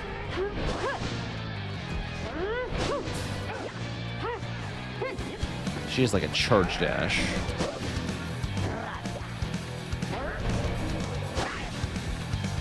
They can only move one of theirs at a time as well, just like us. Resplendent. Good job.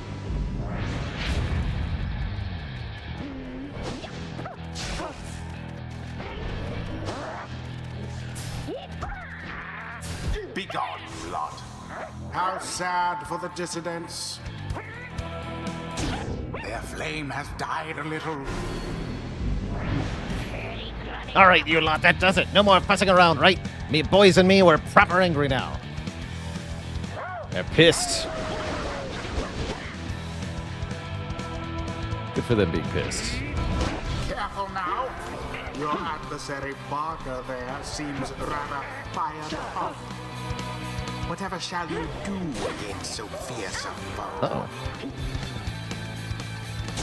Your They have much shorter flames respawn time than I do.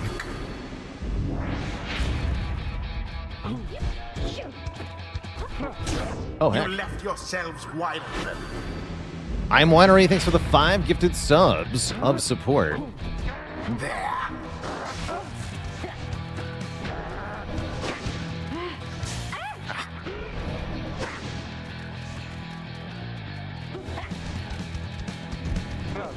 A stroke of luck Rebuffed. is all.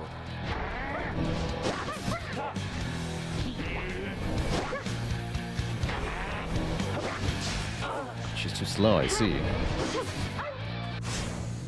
Out with you all.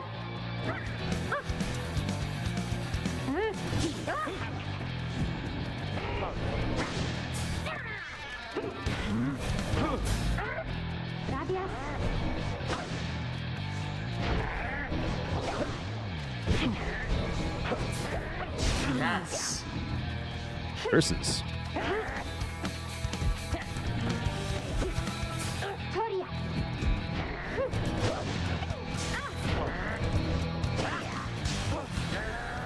Zip, zip. Fly. Yes. Beauteous. One more. It's Christmas. The rite You is got it. nearly ended.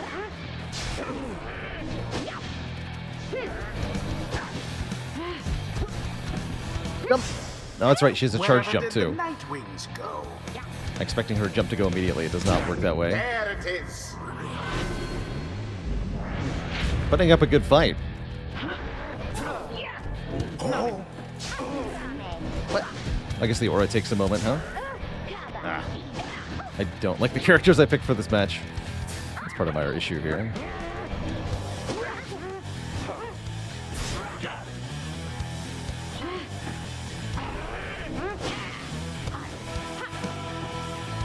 There we go. And it is done. GG.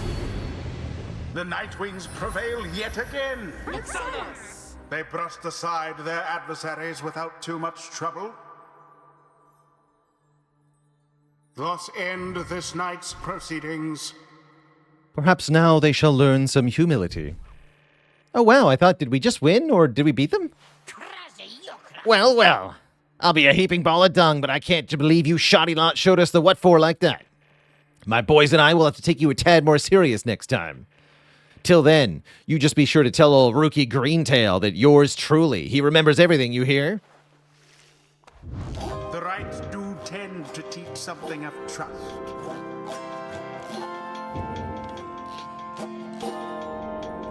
Inspiration. Yeah, so we get a bonus for participating after not participating. Enlightenment seldom avails itself to simple imps. Tizo feels solemn respect for the rites and all their myriad complexities.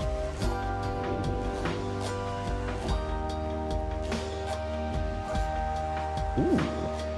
If banished Tizo drops a moon sign, allies can transport two from their pyre.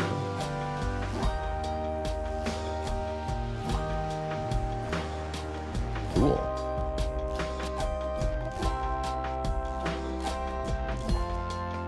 Bigger implosion. Wait, they have like a breakdown. Unleash Imp's latent and terrifying power. Or enhance the utility to the rest. Let's go faster. 'Tis the influence of the imp scribe. Until the stars align. Splendid was your guidance of the Nightwings, reader. Your fellows are fortunate to have found one such as you. May you find the freedom that you seek.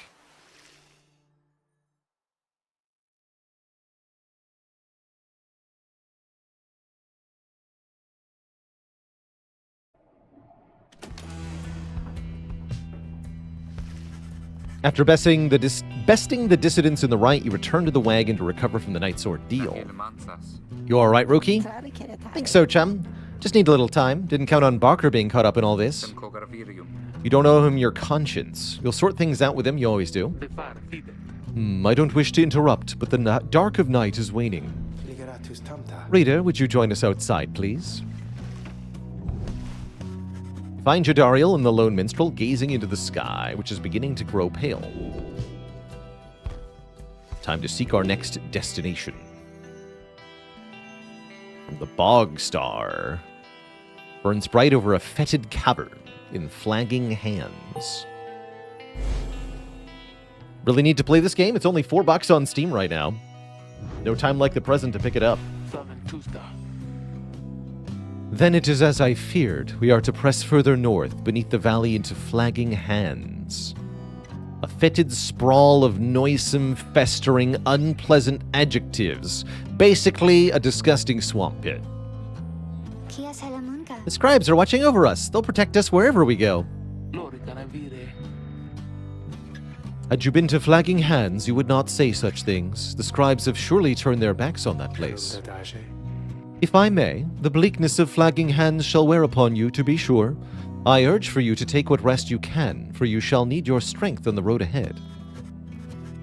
Your fellow exiles agree to turn in for the remainder of the night. At dawn, you shall press further into the downside.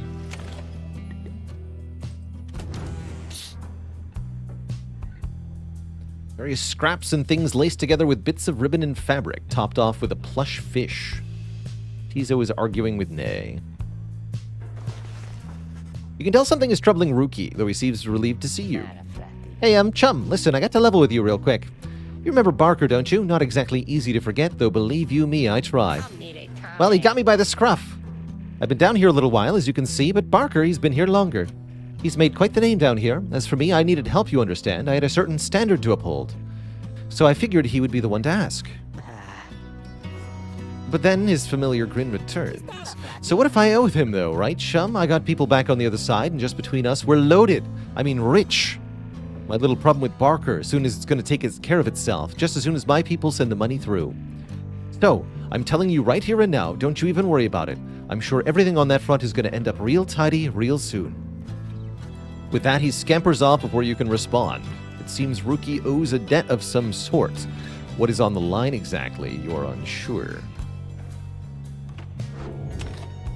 Now, it's time to continue our journey once more. However, before that happens, Twitch chat, I say it's break time. Gotta refill the legs, stretch the water, grab a quick snack here. Let's enjoy a moment of respite with giant dreadlock skeleton man. And I'll be back in a few minutes for some more Pyre. BRB, everybody.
All right, dear viewers, we are back.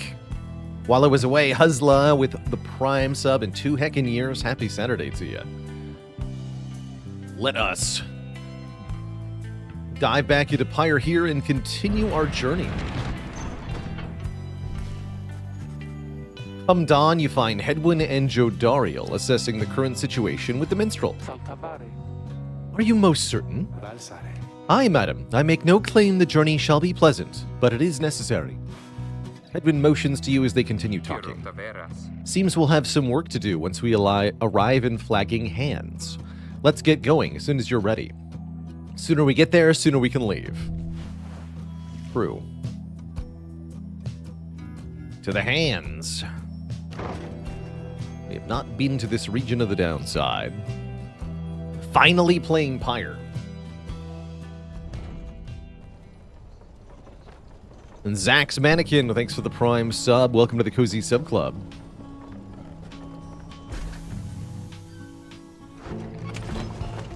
Consider how to proceed. Nothing to do in here? Okay. The Flagging Hands proves as dismal as Jodariel indicated. The air is thick and foul. How far to the pit of Milithy? A fetid den in which the witch Milithy sealed the physical form of Islak Astralborn. All the way across the marshlands on the coast. Reader, would you join me in the wagon for a moment? We have matters to discuss. Jodariel and Hedwyn exchange looks, and she turns to you. Go see what he wants. Remember me mentioning this game back in 2020? Fair enough then. Thank you for your time, reader. I have something for you on behalf of my client. Before you is an artifact called the Beyonder Crystal. You observe a shimmering crystal of some sort. As you have surmised, the triumvirates you are to confront during the rite shall stop at nothing to prevail against you. They have prepared for this for quite some time. The Beyonder Crystal may help ensure that you are well prepared in turn. It is a resource now at your disposal to be used at your discretion. Gaze upon it, and you shall see what I mean. Henceforth we may use the Beyonder Crystal.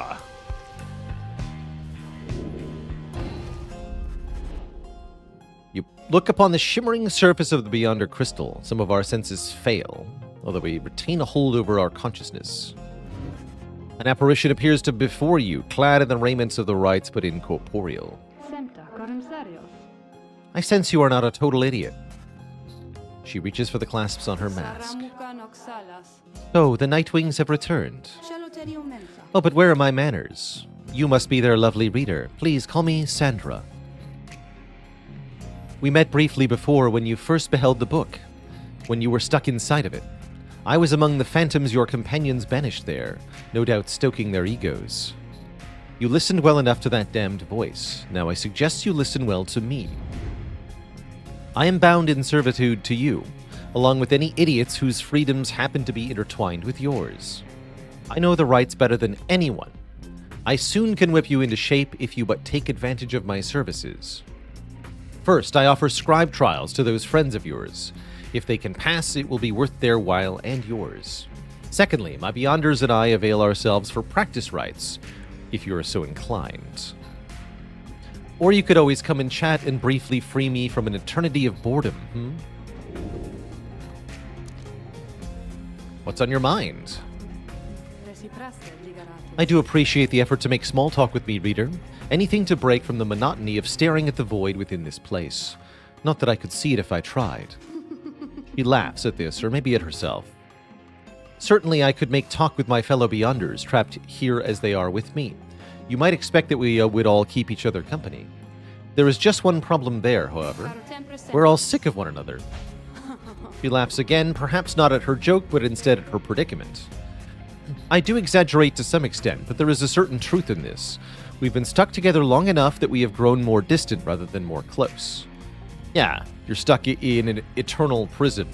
Eventually you'll run out of things to talk to your friends about. Nothing new to discuss. or say, or do, and with no input from outside, that means stagnation. But I had best not wear out my welcome with the likes of you, as I long have since done with the others here.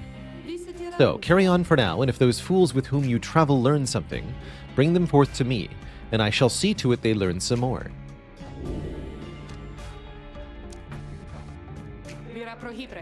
It looks as though one of those failures of yours is ready for a lesson in pain. I think only Rookie is qualified here. Yeah. Unclear what the qualification entails. You ask Sandra to administer one of her special trials for Rookie. What, the loud-mouthed cur? I suppose that he is ready, technically, although I have a litany of reservations about him. But let us bring him forth.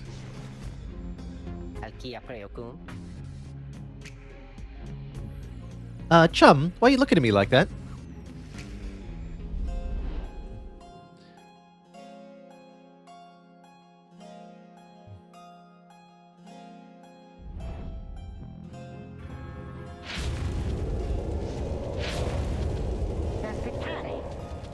Alright, what's the big idea, huh? This some kind of trick you're playing, chum? Shut your snout and listen well, cur. You answer to me here. Huh? Your mouth runs quicker than those stubby little paws. You have much to learn if you have any intent to prevail in the rites. Let us see how you fare without the benefit of your trusted comrades, save for the lonely, lovely reader. Guess it's you and me then, chum, wherever you are.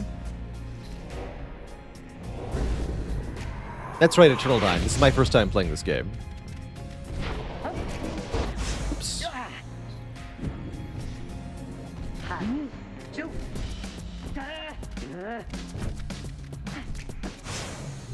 Quite.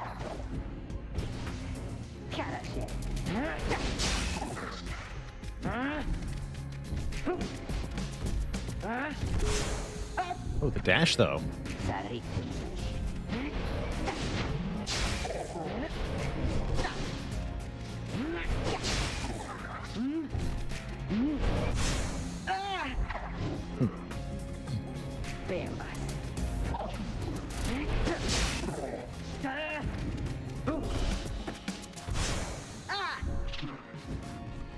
Missed the goal slightly there. Entirely on me. Wow, they can move a lot faster than I realize. And that aura go forward.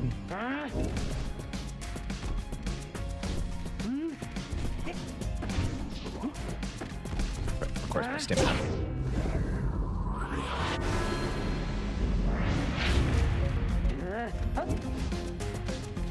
Oh, the words on the battlefield are obstacles. I don't think I noticed that yet.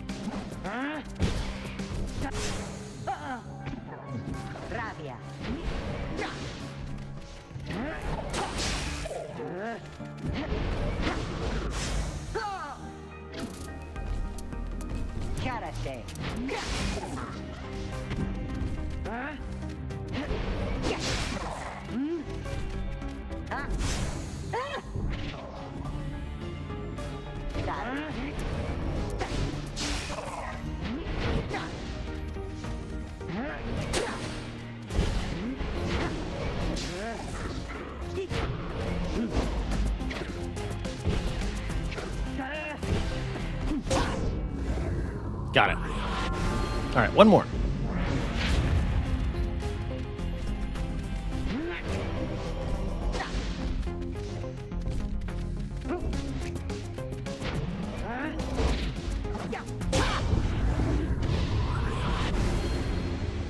Easy peasy.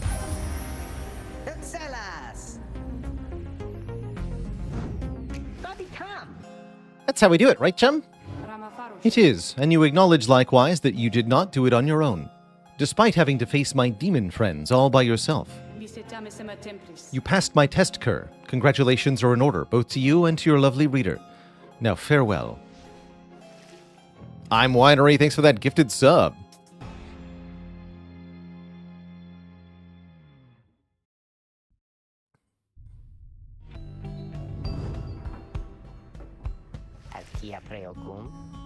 That Sandra kind of gives me the shakes, know what I mean, chum? Hey, what's that you got? Jomora's Fang. After Rookie casts his aura, it lingers longer than usual. Gnashing his teeth and howling as with joy, the brazen Alpha Chief threw himself at danger. Neat.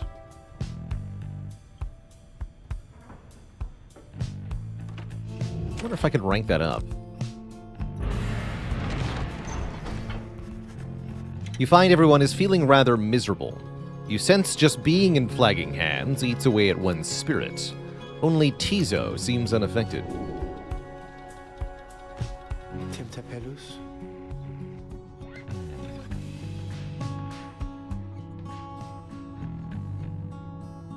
Moment, reader.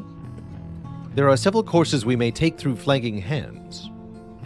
If you choose to prolong your stay, it may be worth your while. However, your companion's spirit shall suffer more.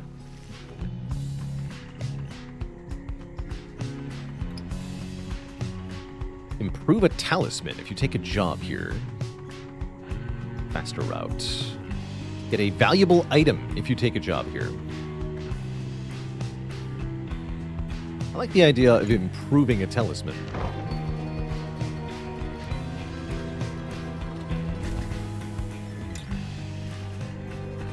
The south route through Flagging Hands is bleakness and decay. No one speaks, yet you sense despair encroaching on the minds of your companions. Later, you accompany the lone minstrel in pursuit of what you came to find. The bog dwellers of Flagging Hands are some of the only creatures that can stand it here, and even they just barely. This particular region is the agricultural heart of the area, but as you can see, there is little left to harvest. Perhaps, though, you can help them plant a stronger crop. The lone minstrel leads you to a sad little patch of mud. He leans down and speaks into the earth. Hail, O bog dweller. I have brought to you a reader. Please tell him what you need. Some kind of creature shambles forth. With broken hands, it points you a collection of foul seeds and simple garden tools. It is work familiar to you, and to your surprise, the soil is rich and fertile. Grains and other crops could grow. The planting job proves simple enough. It is almost a relief from all your troubles. It's a modest effort on your part, yet the bog dweller seems elated. As much can be said of such a creature. It insists on paying you for your assistance. Get their dash of stardust. I want to collect a couple more talismans before I commit to upgrading one. I definitely want to stack level ups on a particularly good talisman. The speed up one could be good, actually, if we give it to our slowest member. By the time you reach the pit of Melithy, everyone decides the Imp Tizo seems to be feeling even worse than before. You sense their desire to leave the place as soon as possible. Prepare for the right anyway. Got a new page. Let's read first. The Empire's Collapse, in the words of Golithanian, the Master General. It was not long before the Empire began to crumble. With my liege gone, his own country quickly turned upon itself. I must admit this collapse had started long before the Emperor's disappearance. His decision to give chase after a myth hastened the inevitable. All the while, the rope caller stood by, awaiting a time such as he could rule in my liege's stead. He would be our people's savior. His first charge was to organize a search for the missing Solium Myrrh. Warriors, pathfinders, and scholars heard the call and prepared to seek him out.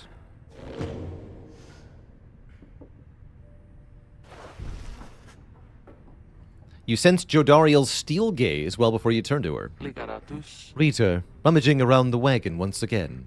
Tell me something now that you're here. Eratamerum. Look at me. Do you fear me? You have never met someone like Jodariel before, but you know something of what happens to those who remain in the downside for many years. You are very much aware she could snap you like a twig at any point. From what you know of her thus far, you have no need to feel afraid of her. Nah. You're not going to hurt me.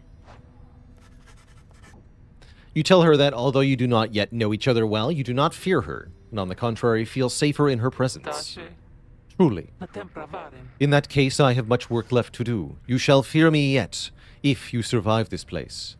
Now then, I shall go make my rounds.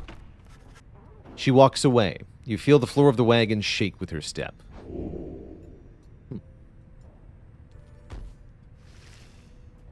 She liked that. Last kerfuffle, thanks for 52 months of support.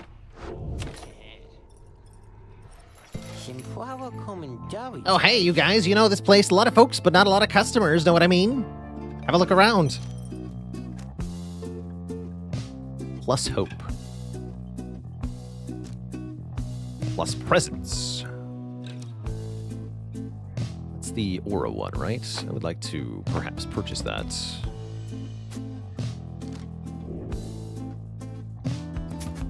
It's sell Ruki's legendary talisman. Seems rude. Appreciate you doing business. Be sure to tell your friends.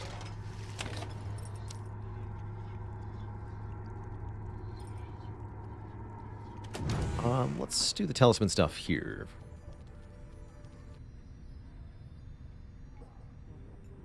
Here. The common room.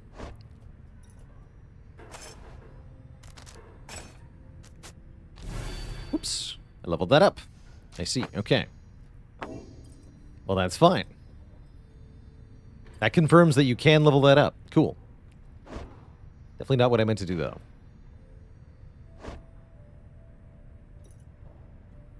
Give a bit more quickness to Hitwood.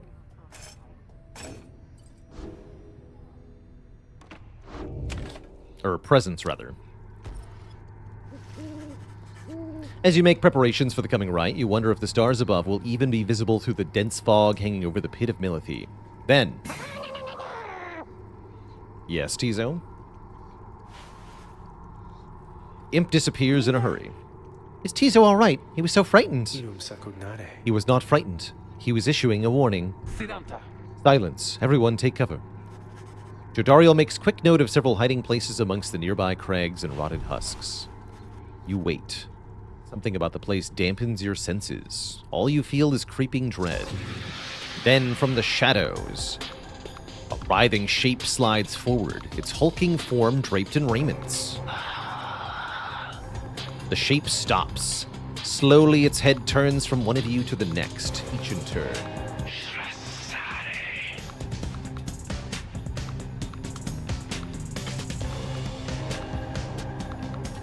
Wise of ye to hide yourselves from us, little nightwings. Ye trespass on the resting place of the astral born. We shall see ye when the stars muster the courage to illuminate this place. Creature vanishes into the dark. After a time, our companions reconvene. That was a bog crow. Serpentine creatures native to the Commonwealth's southern bogs, widely feared. Sumagasenta. Indeed, that was Witch Udmilithi of the Withdrawn. Ancient witch with an unhealthy obsession for Islak, the astral-born monstrosity. Leader of the Withdrawn. Izo says he hates her too. Sera rictus. Although the rites dictate she cannot harm you bodily, with her, best not to take unnecessary chances. We'll take what chances we can get in all of this. Everyone, it's time.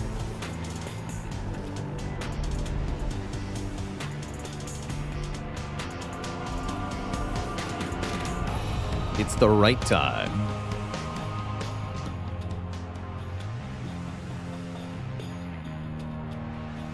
Only failure is to stray from the path. Why, you made it, reader. Made it all the way to the detestable pit of Melith. Melith. In doing so, of course, you have disturbed your ancient adversaries, the Withdrawn. The deranged witch who leads them has big plans in store, should she prevail in all this. Now, as you know, I normally would wish you a shameful defeat. But in this case, I wish you a little bit of luck.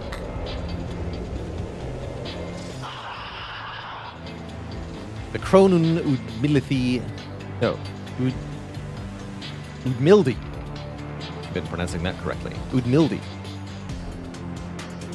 The Kron Udmildi sees our companions gathered by the pyre. A little flame as that shall never warm ye here, much less survive the night. Hear us, Islach, make the night wings suffer. Rookie trots forward from our ranks. Listen here, you old bag. You don't scare any of us one bit. You or your buddy Islach. Now, we doing this or what? The question hangs in the air for as longer than is comfortable. It does seem to have drawn Udmildi's attention, though. Rookie begins to squirm. Then Udmildi moves her slender fingers to her mask. Ooh. Foolish. Foolish. Islach shall grow. Islach shall grow. Islach shall grow. He shall consume ye ere your little flame has died. That we shall ensure. Udmildi slides off toward her followers. Rookie remains motionless for a time. Soup? Whoops.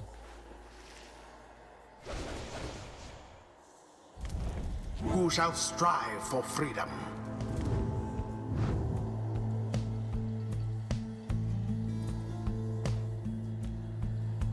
One of the reclusive crones of the southern bogs, though she seems right at home here on the downside.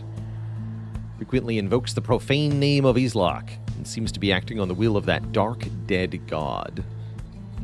Her intentions cannot possibly be good.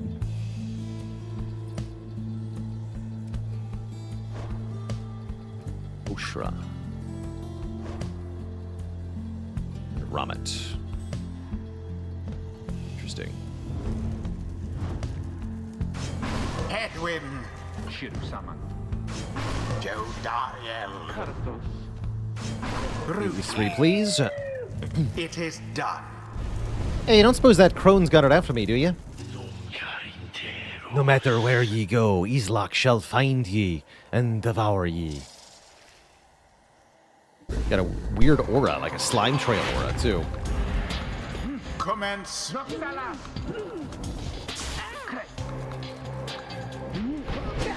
Supposed to linger?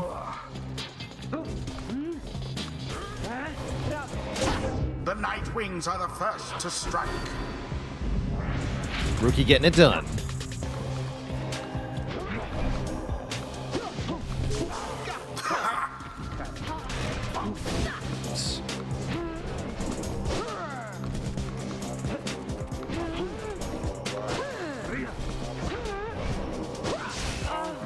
Too bad. Let's see. Go! With grace.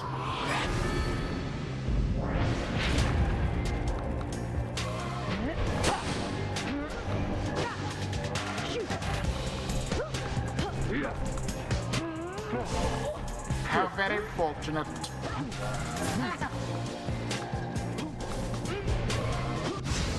Heck. Your fellow exiles too slow. remain banished.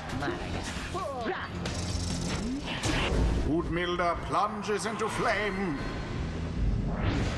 Good job, Udmilda.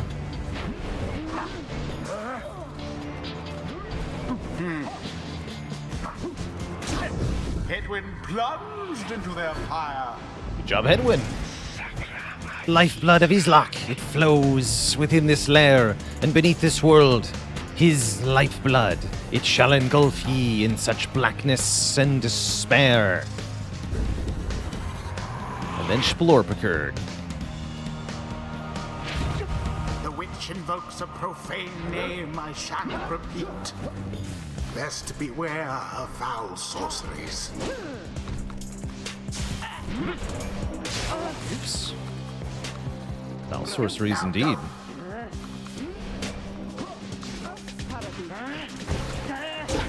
Rookie three plunged into their pyre. He's too quick. Your victory is at hand. You'll have quite. to do better than that.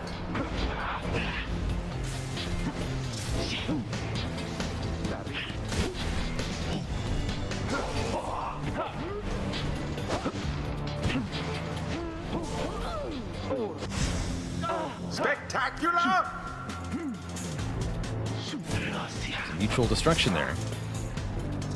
Land in the acid pit.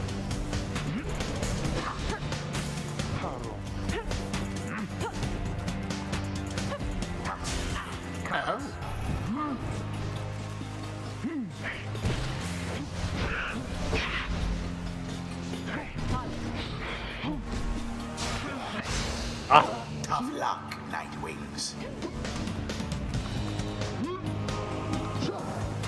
I had it. Their aim was true. Could have thrown it and into the thus pyre, I your guess. Pyre wanes.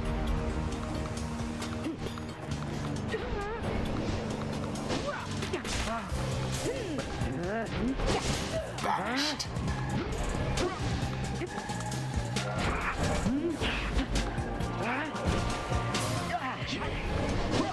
That's not quite what I thought was going to happen there.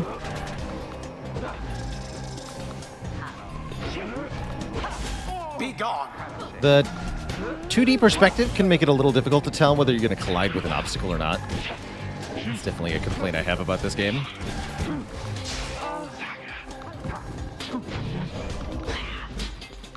Definitely seems like the sort of thing that doesn't necessarily get more fun as it gets more hard. And it is It is done. The Nightwings once again prevail. Noxalis. 'Twas the will of the 8 scribes which kept their flame alive. Sports. Yeah. The right is done. Nice work, everyone. Never thought I'd have to stand against a bog dweller. It would seem our adversaries failed to unnerve us. See? Those bog dwellers, they're just a bunch of hissy talk. Islak, we have failed thee, and the deed shall be repaid in blood. As for ye fools, ye shall be consumed, and everything around ye, from the soil to the stars, ye shall see. Boundless are the teachings of the scribes. Would seem the exiled Jodariel has a knack for these Focus, affairs. training, prowess. The path towards survival on the blood border. These rites make similar demands of us. Become biggened. Yeah. Witness the rites firsthand and be inspired. Until the stars align.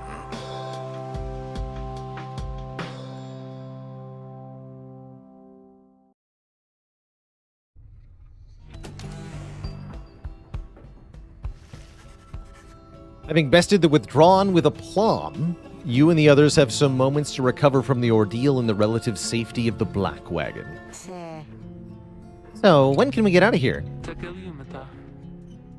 What, Greentail? Had enough of Udmildy's hospitality for the time? Oh, Jody, yeah, thanks, I'm good. The reader and the stars will point the way as ever. It's just, so far, we've kept on going north. If that's the case again this time... The Sea of Solace spreads north and west from here, for untold leagues. I could not tell you when last a vessel dared sail those waters.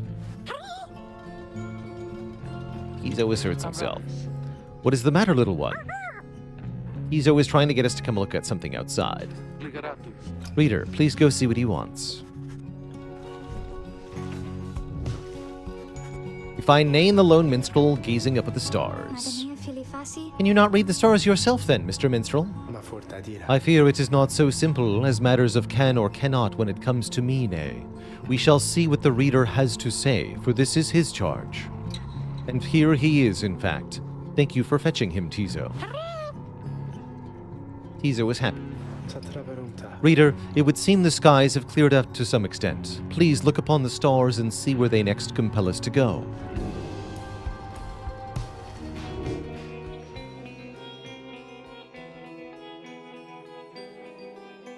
Further north. Or as the Azure Star. There's other stars I can inspect here. Interesting.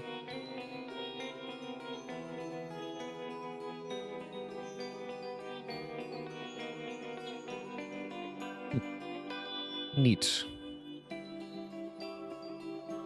Does appear to be the... Oh, no, there's one way up here, too. And here. A black saddle. The Azure Star burns bright over the ruins of a lost frigate in the Sea of Solace.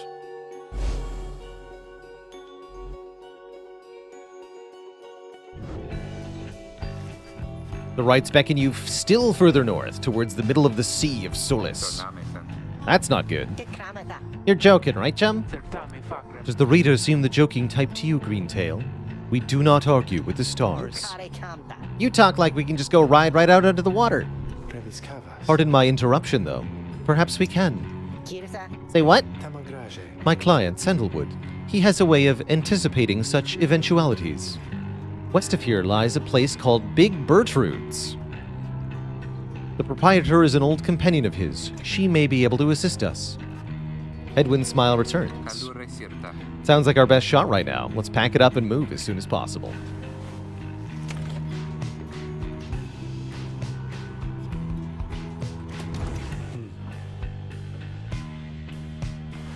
Are legaratus. Greetings, reader. It is good that you are here, for there is something I wish to tell you privately.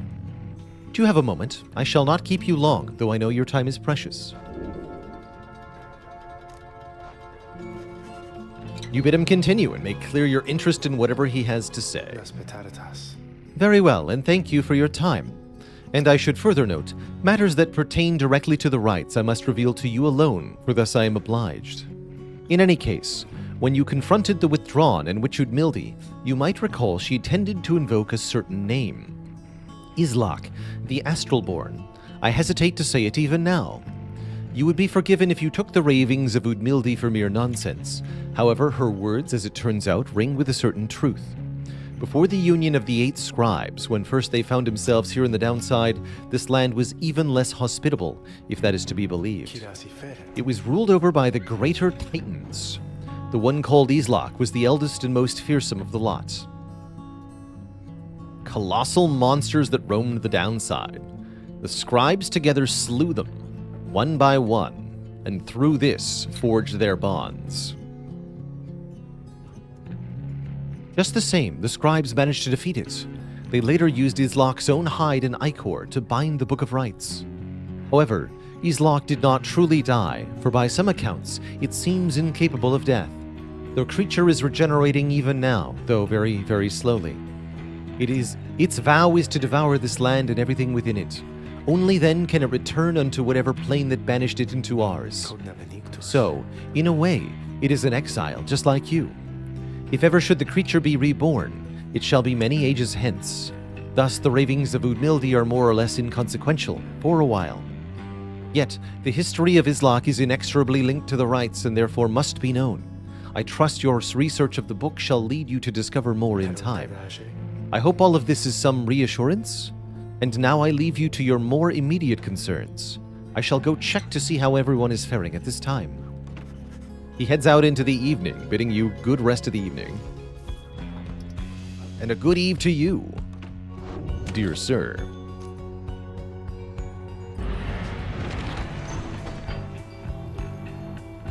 To Bertrude's.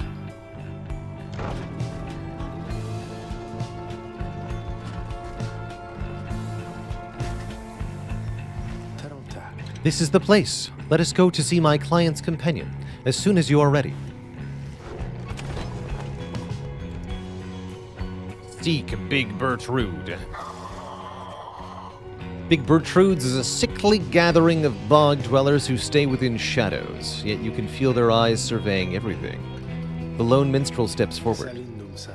Sandalwood sent us. Those words are enough to make the bog dwellers snap to attention. They emerge from the mud and dark and begin inspecting your black wagon with their strange tools. One of the bog dwellers slithers forth, She is larger than the rest and leaves no doubt that she commands the others. Thou speakest the name Sandalwood. We would know his whereabouts. Reveal them to us. Gratum sare. Good day to you, Big Bertrude. It is a pleasure to meet you at last, for Sandalwood always spoke highly of you and your handiwork. He did he? In turn, we know who thou must be. Yet thou speakest of the path. Sandalwood, doth he yet live? Speak plain and quickly. Cogna benictus. To be quite frank with you, madam, I do not know, for I have been apart from him for some time, carrying out his will. Though I have every faith that Sandalwood, lives. As for his current whereabouts, I understand it that he awaits us somewhere near Wakingwood, beyond the waters. We wish to seek him there, though as you can see, our wagon is ill-suited for the task. The one called Bertrude frowns at this, studying the lone minstrel all the while. Indeed. Then leave us. Return at dawn. That is all. Ma forte varus. By your grace, Big Bertrude. The lone minstrel turns away, but Hedwyn stops him. Hold on, are you sure about this? Leaving the wagon in their care? Varoshta sare. All should be in accordance with my client's plan. You keep calling Sandalwood your client, he must reward you well. Sio tamta. In a manner of speaking, aye. He helped me find a sense of purpose I thought lost. Edwin nods at this and turns to you. Well, my friend, I guess we'll see what happens, right? I'm off to let the others know. You find yourself with time for your vocations. Let's get that second permanent aura up.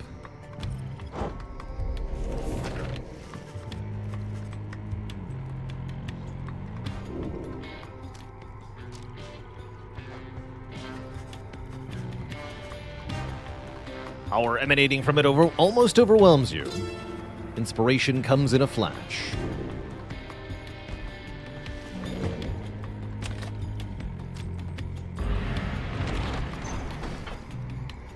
The lone minstrel finds you early the next day. Ligeratus tamta. Reader, it is ready. Please, come have a look. The others are already here.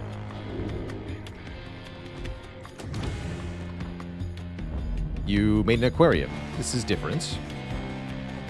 The black wagon appears different now than it did even a day before. The hull is fully sealed and reinforced, and all manner of nautical equipment adorns the port side. Wow. You people seeing this, I'm gonna have a look around. Atracarum para. The wagon should be fit for sea voyage. Let us depart at your earliest convenience. What about Big Bertrude? Tell that Sandalwood he owes us twice over. If I may, Big Bertrude, you could easily tell him yourself if you wish to accompany us on our voyage north. Our group would welcome someone of your vast experience. Dare thee make flirtations upon us? No. Enough. But should ye see that Sandalwood, tell him also to come and visit us again. Flirtatiously. Now begone from here and tell no one that we were paid in favors. He slithers off without another word. Soon the lone minstrel breaks the silence. Ostia recognare. We are fortunate that she assisted us, but we should go, just as she said. I know the navigational controls and shall explain. This is so exciting. I don't know how to swim. Tizo also doesn't know how to swim. I'm beginning to feel ill already. The black wagon is now seaworthy. Time to set sail. Into Worm Gulf.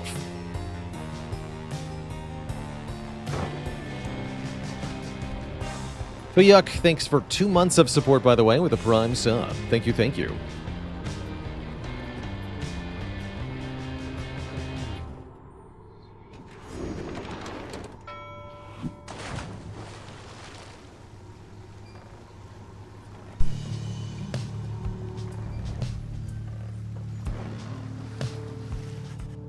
See you later, whatever I'm me. Thanks for tuning in. You and your companions watch the sea as your wagon rolls over the gentle waves. Navera fejon. We have crossed into Worm Gulf. I hope you're all acclaiming well. Exiled worms naturally congregate around here. We might run into some worms. There is no acclimating to these worm-infested waters. We risk everything to sail here. Nunca parathus. As long as we follow the cold current, Big Bertrude indicated we shall be safe. If the next ride is in the middle of this sea, how will our adversaries meet us there? Octoloriga. Yasta. They shall find their way as we find ours. It's all part of the scribe's design. Now, reader, please confirm the next point on our sea journey. We seek the Hulk of Ores.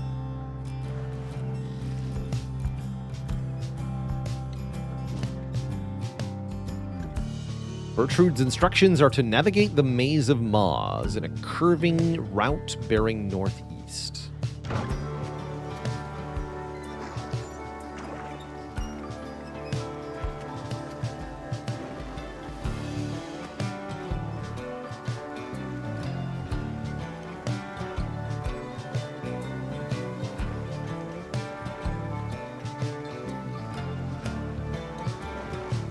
Exoplanet, thanks for the prime sub. The wagon continues rolling gently across the waves, which seems to you a welcome change of pace after having come from flagging hands not long ago. However, Jodariel seems more concerned now than before and paces ceaselessly. When she notices Ruki, she stops him for some questioning. Greentail, how is he doing? Who, Hedwin? Oh, he's pretty much the same. Been up all night retching into the waters, if I had to guess. First time at sea? His first. She turns to you. Reader, please check on Hedwin when you have the opportunity. He requires our support, and we require his recovery. We wish them a good afternoon. Later you find Hedwin looking out of sorts. Oh, hello, my friend. It's just the sea hasn't been good for me, I guess. It's funny, all this trouble just to get back to the Commonwealth of all places. Hey, tell me something. What do you miss most about that place? The food, definitely. You do miss Commonwealth cuisine, not that you often got to eat your fill of it or anything. The food, that's a surprise. I always thought the food was terrible. Hope you're not offended. You just, I think maybe you haven't tried real food. One day if we luck out and find ourselves decent ingredients, I'll cook something for you, okay? Anyway, I'll be fine, I think. Thank you for checking up on me. You sense he wishes to be alone. There is not much to be done with him for now. When is too ill to participate. I'm sorry for my interruption, reader. Please again confirm the next point of our voyage. Ocean.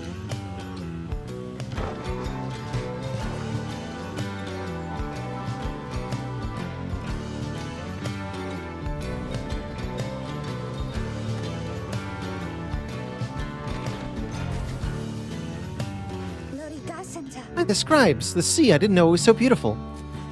Having escaped the waters of Worm Gulf, you can now see what must be the Hulk of Ores far on the horizon. Carcass of the doomed exploring vessel Dazraban, lost in the waters of Downside. Not everyone has taken well to the sea voyage, however. Tizo's wondering about Hedwig.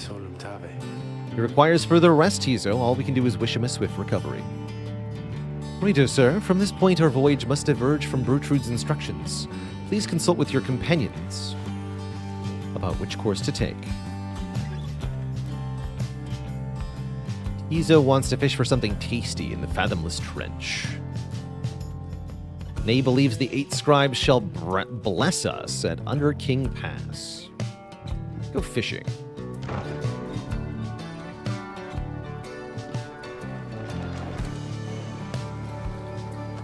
Blessing sounds temporary.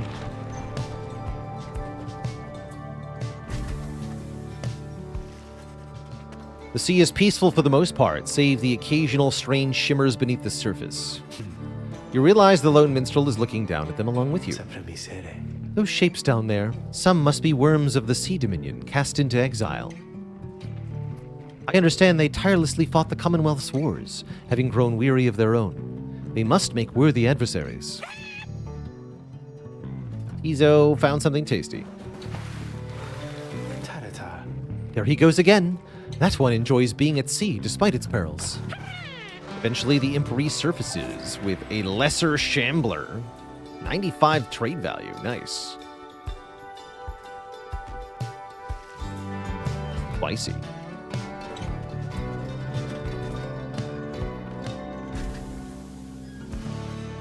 At last you arrive at the Hulk of Ores after journeying across the sea. It seems the next rite is to commence here soon. though there is no sign of your next adversary yet.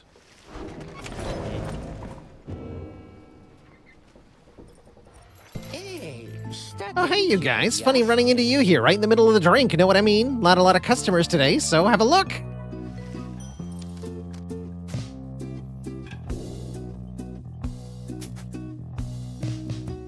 Thorned Knot. More range when aura casting.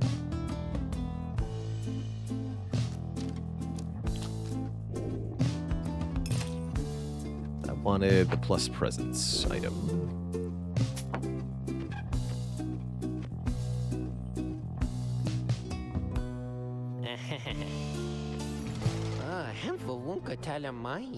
You guys really are my favorite customers, you know?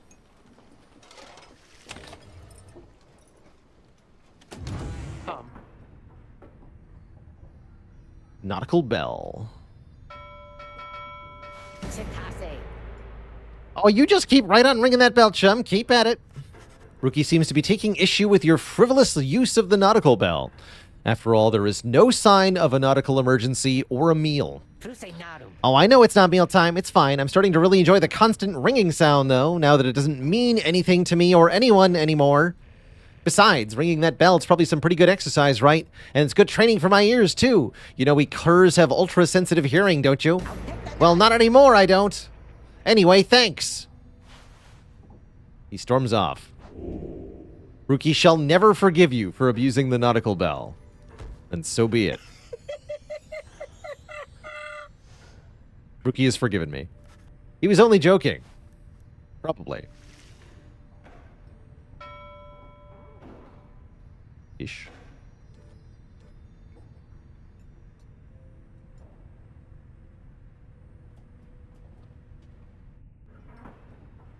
Fish.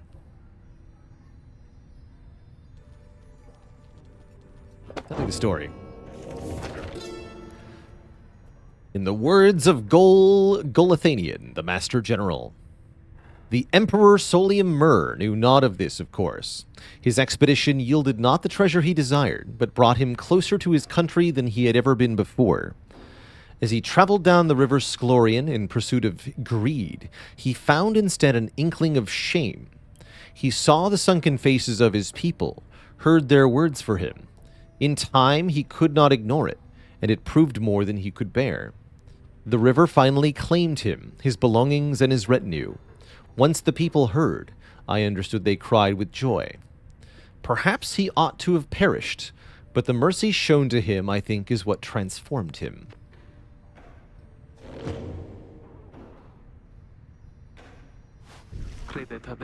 Reader, a moment of your time. What's on your mind, Jodariel? Edwin, he's beginning to recover from his illness. However, its sudden onset serves as a reminder. I have known Hedwin since he was a child. Even now, I hesitate to say he is grown. Nevertheless, there are such things that even I would never say to him directly. For instance, I struggle with his confidence at times. Whether he leads us to our freedom or our doom, I am ambivalent. I speak not a word of this to him, of course, in case that is unclear. I shall tell him in my own way, if and when the time requires. In any case, when times remind me of his mortal weaknesses, I end up having to consider what should happen if we were to become separated permanently. She trails off a while. What I mean to say is, you should know that I am fully pledged now to this quest of ours, whether Hedwin is the one to lead us to its end or not. I have my reasons. One of them is him. I expect the same holds true for you. That is all I wish to say. Take care, reader. She nods and brushes past us, towards the door.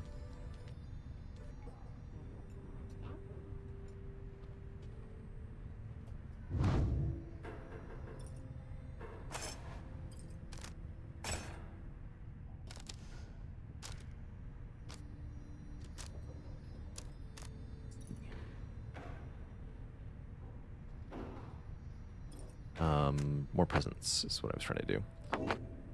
There. The big presents number, 31. Thick speed is slow, though. Rank leaden. Leaden rank. Domineering aura. Commence the rite. Having landed at the Hulk of Ores, you and your fellow exiles now anticipate the hour that the rites are to commence again. What do you think, Tizo? Don't I look just like Master Hedwyn? Tizo is worried that Hedwyn is still feeling unwell. Wait, I think, what's that? A serpentine creature emerges from the water, followed by several others of its kind. You recognize it as a worm of the sea dominion. What they are all doing here, you see seaplane by their ritual raiments. The nearest one somehow loosens its mask.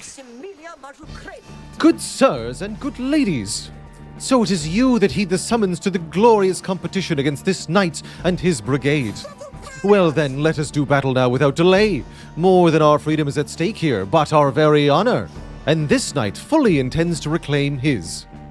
Oh, and lest this knight forget, he is called Sir Gilman. He salutes you all on behalf of the Pyre Hearts. Until the contest. He splashes out of view just as the stars above begin to shimmer with strange light. What an odd fellow.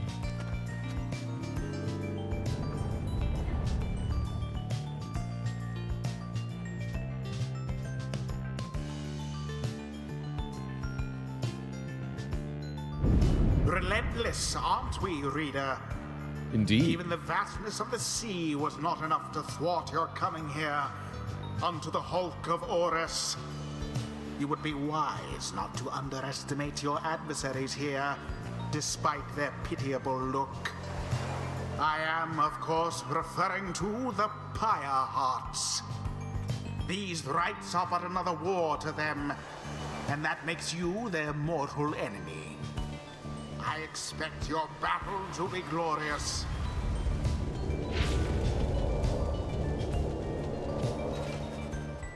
Your fellow exiles are gathered upon the rotting deck of the Hulk of Ores as your adversaries clamber into view. Say, what are you worms even doing here? Can't you just swim back to the Commonwealth or the Sea Dominion or wherever it is you're from? Aha! An excellent point! It seems then that these adversaries in the rites are clever, wouldn't you say, sire? Let's get rid of them already, Gilman. As your commanding officer, this knight hereby commands it. Hark! This knight wishes to introduce his noble commander. No worm knight in history has withstood as many frontline battles. Doff your helm, sire, as is our custom. May our adversaries tremble at the sight of you. Sir Gilman attends to his commander's mask despite protest. Give this knight his mask. This knight hereby presents to you the great Sir Deluge. A noble visage, is it not? Is it? It's quite a visage indeed. Sir Deluge trembles and squirms. So you can swim, right? Of course we knights can swim. All knights of the Sea Dominion can. But we are exiles in this land, the same as ye. We can swim, 'tis true, but 'tis summarily impossible to swim back up the river, down which we were flushed to end up here. Nay, there is but one way to return. Silence, Gilman. Nobody cares. Back to your post. Gilman hesitates, but does as he's told. This knight knows who you are, Nightwings, and he's not afraid of you. He somehow climbs back into his mask, and coils up to full height. Now in guard! The exiles of the Worm Triumvirate take their positions as you focus on the Book of Rites. Reader, Hedwyn's illness means he cannot help us here, as we've made repeatedly clear. Thanks. Who shall conduct the rite? Sir Gilman.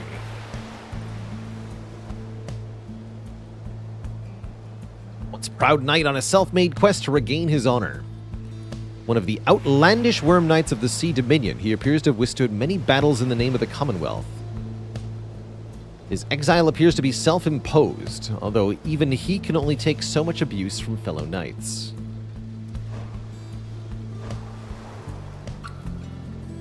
One of the Worm Knights of the Sea Dominion seems to lack their typical confidence and bravado. Nevertheless, he has seniority, appearing to be a veteran of numerous skirmishes.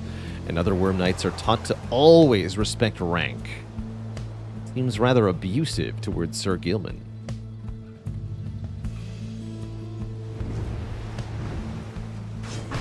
Jody, you're in. Daniel. Rookie. Also you. Nay, not you. Tizo.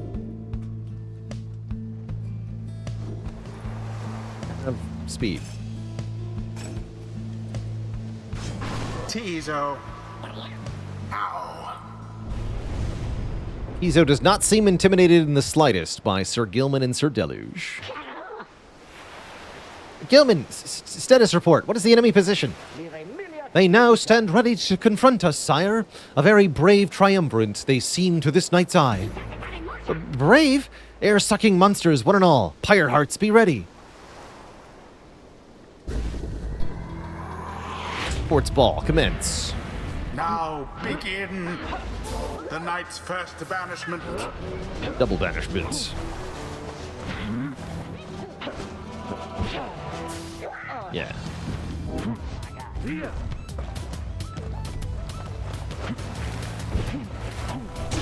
In honor of the scribes. Dunked by Jody. The orb. Ow. No.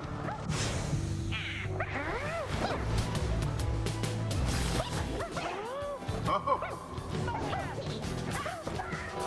So fiercely fought. Out. Hey. Thoroughly banished.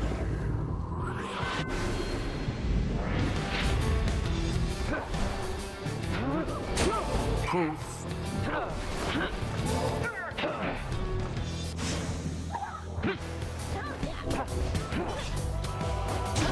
Blessed be. Blessed be.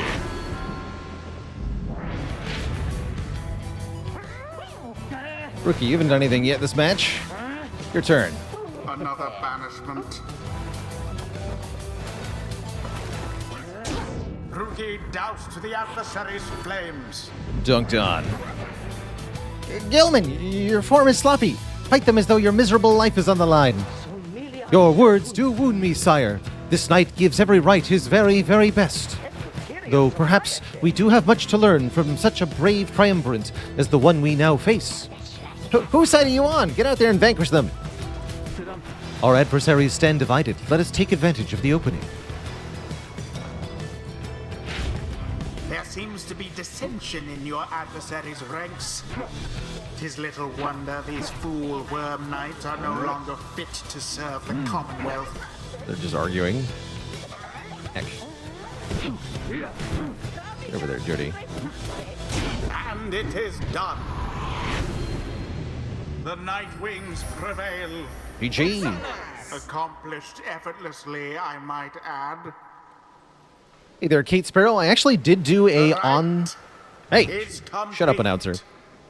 I did do an on-stream playthrough of Dark Souls. We did a Soul Level 1 playthrough, which you should be able to find if you search for Dark Souls on that page. You should be able to find our Dark Souls playthrough. So, yes, we did do Dark Souls. Soul Level 1. It was pretty fun. I expected more from the Worm Knights of the Sea Dominion. Those worms were quick, all right, but Rookie Greentail's quicker. Yeah. This knight commends you, noble Nightwings. Gloriously fought indeed. And this knight shall wistfully remember this defeat until the end of his days. Silence, Gilman. This is all your fault, and now cavorting with our enemies. How dare you? This knight was but attempting honorary compliments, sire. Is it not in accordance with the rights to praise one's adversary on a worthy outcome? Worthy? This knight will show you worthy, you miserable little minnow. You are a failure, Gilman. Get now from this knight's sight. What stirs now in the hearts of all these exiles? Griggy with a prime sub and 7 months of support. Thank you, thank you.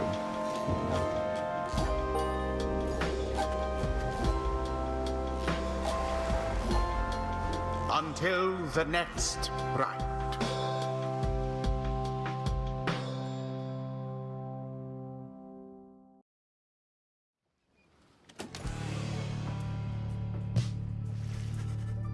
After prevailing over the Pyre Hearts with ease, you at last return to the wagon with your companions. There is little discussion of the Pyre Hearts, who seem to have already swam off towards wherever the stars direct them. Instead, your fellow exile's attention turns towards your companion, who was absent for the rite. Panzaro. How's Hedwyn? The lone minstrel makes a sound, but no words form as yet. Something is troubling him. Saze. I urged him to remain bedridden. Pyre. And he simply would not listen. Decryparibas. I'm very sorry, but... Wait, what? Everyone stares at the lone minstrel in stunned silence. Hey, what's with the long faces, everyone? Minstrel, I should wring that neck of yours. Se prepara home. As I was attempting to explain, Hedwyn is already up and about, despite my having strongly recommended further rest. Those that are unaccustomed to sea voyage and take ill, they are very likely to experience further symptoms if they do not remain bedridden, or at least sedentary. Hedwyn is running a considerable risk of having to spend another night in great discomfort. What are you, a doctor? Senin. Nay, although I traveled with one once extensively. Look, I appreciate your caution and concern, Tariq, but I'm pretty well accustomed to discomfort here, and I had to see how things turned out. Haven't had to stay out of a rite like that before. Sentanadira. So, you are back among the living then, Hedwyn. Just seasick. Temeravamta. Nevertheless, your full recovery requires rest. I think we could all use some rest after tonight. Anyway, thank you everyone for your concern, and sorry that I worried you, or caused you further burden. My friend, what do you say we figure out where to go next? I'm beginning to miss being on solid ground. Look to the stars. Hey, I wanted to thank you for conducting the rite back there without me being there. I could rest easy knowing you and the others would get through it. Anyway, I'll leave you to your reading. Can't begin to imagine where we'll be off to next. We're well past anywhere in the downside I've ever been. Even Jody hasn't gone this far. He bids you a good evening as you turn your attention back to the sky.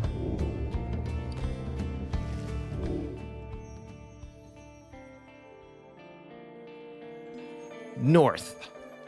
The fissured lands of Black Basin.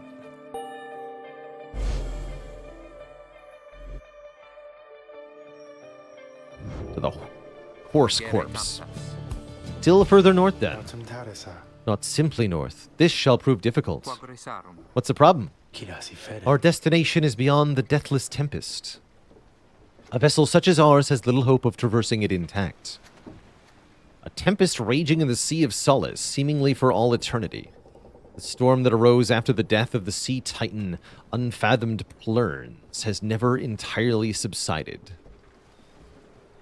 Unfathomed Plurns is quite a name. Can't we go around it? Varem Tamili. Given our confrontation with the Pyre Hearts, our chances back in worm-held waters would be even worse. Come on, people. It'll be just another day in the downside. Go get yourself some sleep while we can. Bet you'll feel better in the morning. Imbragadarum. Your optimism is infectious, isn't it? You all concur that the rest is in order, for the sea journey has been taxing to all. Come daybreak, you shall have to find a way to sail past the deathless tempest. Hey there, what's up? I have played Transistor on stream as well. That exclamation point games link will also have a link to our Transistor playthrough.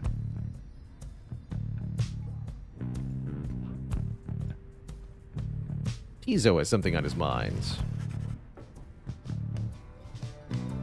Tizo's been in a cheerful mood since being out at sea and seems pleased to see us. Tizo is grateful at having had the opportunity to catch a fish. He's asking if we want to know why he loves fishing. You sense the inquiry is rhetorical in nature, so you anticipate the response. Tizo loves catching fish because he hates them and everything they stand for. He has devoted his life to the eradication of their kind ever since they killed his family. He seems on the verge of tears, though as far as you are aware, imps cannot cry. Then he leers at you, eyes wide, expecting a response. It seems he told you a joke. How to respond to Tizo's attempt at humor? Tizo seems like he could use encouragement, assuming what he said was in fact a jest. It was a noble effort, though perhaps you do not fully grasp the nuance of imp humor. Now is not the time for jokes. We're on a very serious quest. Now is the time for laughing. You muster your best belly laugh following Tizo's joke. There's a you sidelong for a moment. Tizo admits the real reason he loves catching fish is because Falcon Ron pays a lot of money for them. And then runs away.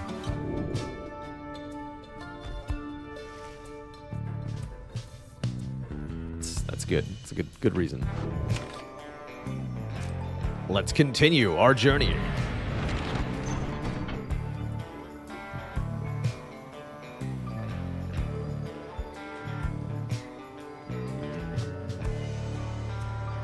Tizo seems eager to see the wagon head in this direction. Interesting.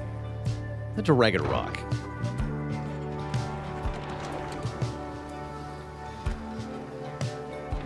Pyre come before or after Bastion? Bastion, then Transistor, then Pyre, then Hades. The remnants of a shattered fleet do little to raise the confidence of your companions, given that the massive deathless tempest rages to the north. Stupirate. We ought be more concerned with that storm than in finding trinkets, Greentail. Resanta. Oh, relax already, Jody, and let me do my job. I don't show up when you're out there keeping watch, and start telling you to come off it, now do I? Porenta tabellaro. You interrupt me in the middle of my work no fewer than 4 times per day. They go on like this for some time before turning to you.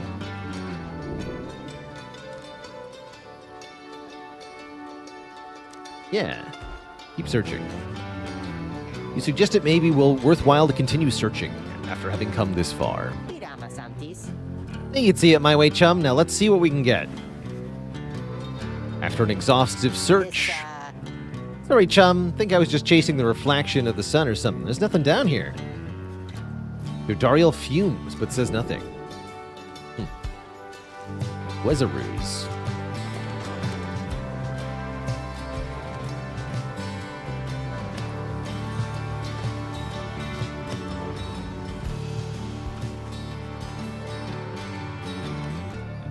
Stars demand we sail beyond the tempest, though the very thought is beyond reason. Then something in the nearby water stirs, and from it springs something familiar. Hold, good ladies and good sirs, this knight beseeches you to hear him, if you please. What is it now, worm? The rites are ended. We have no further need of you. Oh, but you do, and in turn this knight has further need of you, good lady. Stupirate. Out with it then. Let us be joined. Let this knight join you. Please. Comrades. Can you believe this, Hedwin? Not really, no. Nay, look ye not surprised. Your valor in the rights did stir this poor knight's soul. He swears to you upon his long-lost honor as a would-be knight-errant of the sea dominion, that he shall serve you to the end. What about your other worm friends back there, the Pyrehearts? They are base cowards! This knight can no longer abide such spineless characters, having witnessed true glory in our clash upon the hulk of Ores. Never before have we been trounced so thoroughly. And furthermore, this knight shall aid you or passage through the deathless tempest. Is it not that you seek passage to the north? With this knight's aid you shall achieve your wish. Sir Gilman continues to persuade you for quite some time. He seems to know a way to cross the storm. Some sort of long-held secret among worms exiled to these waters.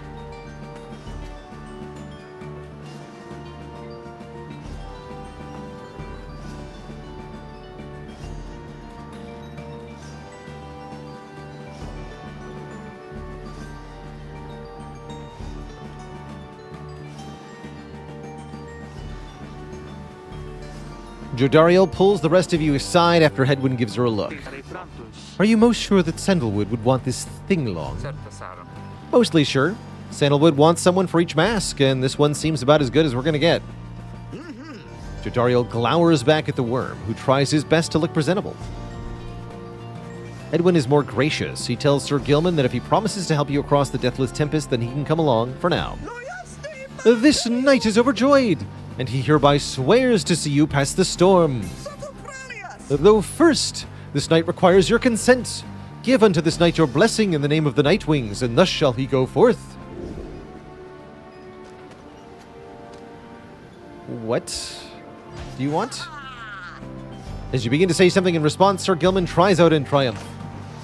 He vanishes into the depths, yet through this close encounter with him, you cling to some sense of where he is going and what he intends to do.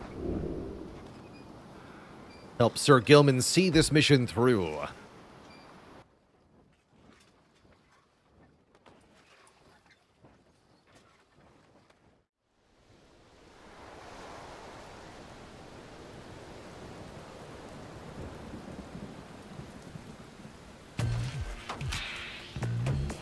And a dad joke for the crowd, courtesy of Mintberry Dows.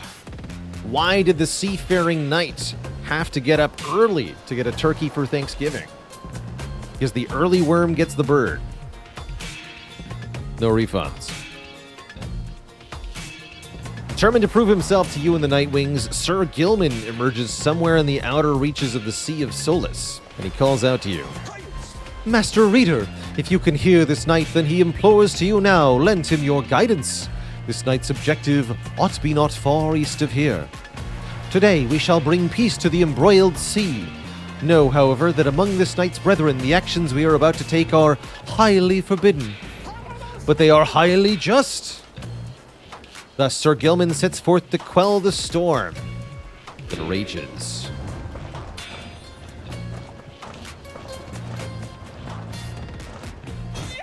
Give it a slash. Boing. Hark! Yonder lie the foul spawn of unfathomed plurns, boiling the seas with their wrath. Exiled worms within these waters long have harbored these abominations, using them to bar passage through the downside's channels for any save this knight's own kind. Begone now from here, fiends. This night shall finish what the Under King Orez started. The legendary leader of the Worm's undersea crusades sought to reach the edge of the abyss. By the way, Miasma Plasma, thanks for 66 months. And Father Figures, almost to a full year, thanks for 11 months. Banish the foul spawn. Oh, I see. It goes to the end of our trail. Ah, okay.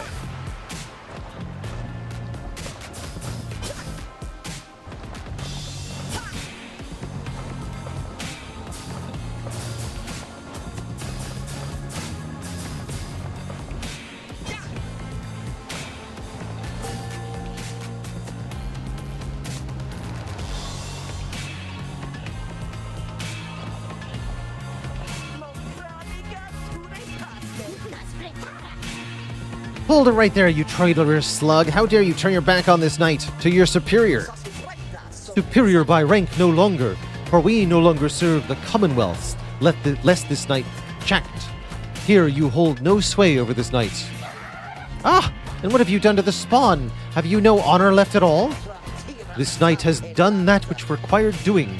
His honor cannot sink much lower anyhow. He figured this would be an ideal time to free himself from servitude to you. Why, you dare staunch the Tempest for those Nightwings. Good Sir Deluge, this knight was born to dare. Now come and fight this knight, if you so dare as well. Pyrehearts, banish him. This is an order. Banish the Pyrehearts.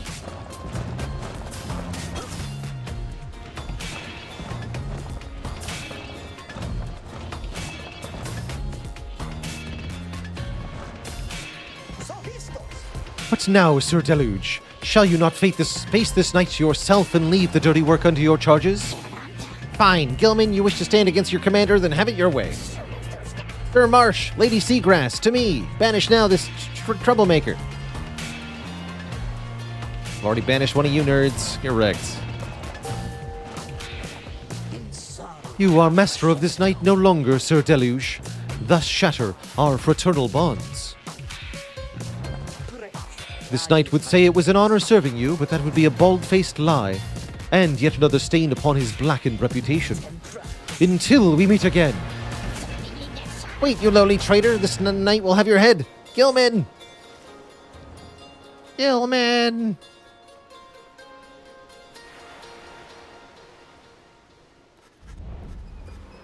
As the day wears on, there is still no sign of the Worm Knight. Your companions grow restless. Until...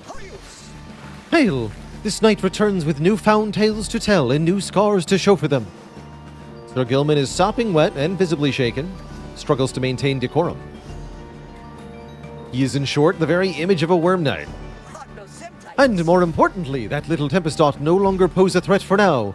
Behold! As if on cue, the deathless Tempest dies.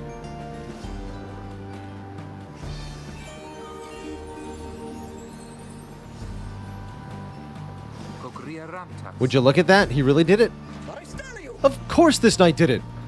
Now, if it would be all right with you, this knight could really use some shut-eye. The Worm Knight then collapses in exhaustion. You and Hedwyn help him up. A deal's a deal, Sir Gilman. Welcome to the Nightwings. Huzzah! Sir Gilman joined the group and revealed the path north through the Deathless Tempest. Thanks, Gilman.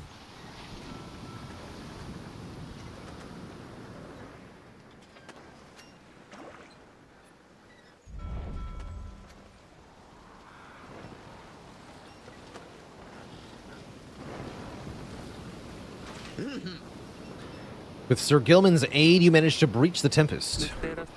You were true to your true to your word, Worm, but I give you that. But now what? We're stranded in this cursed storm. A most excellent question, and from one most fair. Call me that once more, and I shall tie you in a knot. Ah, and from one most spirited as well. This knight was wise to side with ye. Where do we turn from here?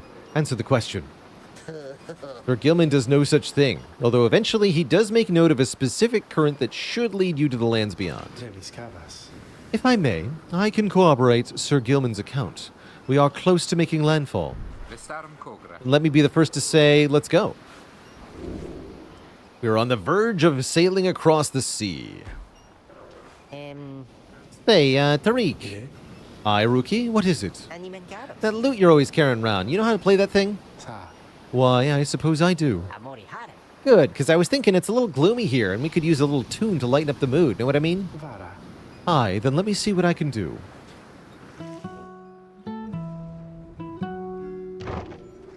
Before the salt and roiling sea, the moon began to cry. The valley ran with sorrowful tears and filled the waters high. The misty morning over the brine belies a leaden sky. The stars all hide away from the chill until the evening rise. Oh, oh, oh, oh.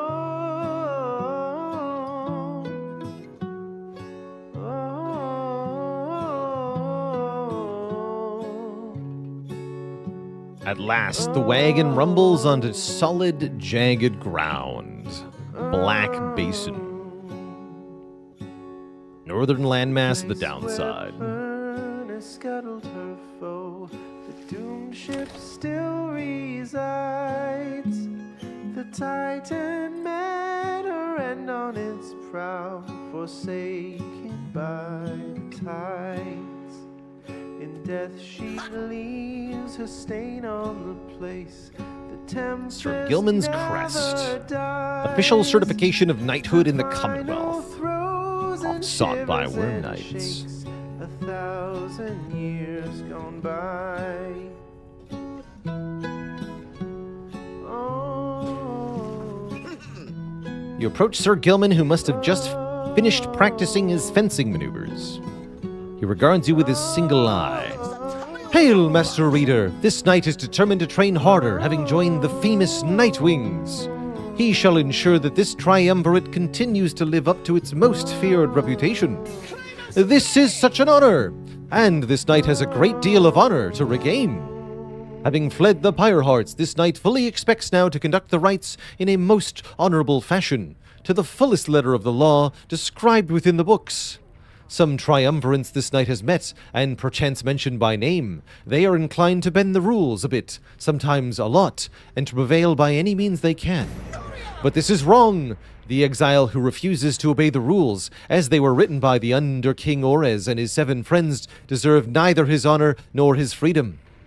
Thusly does this knight have confidence in the Master Reader shall resist any temptation to conduct the rites in such an underhanded fashion.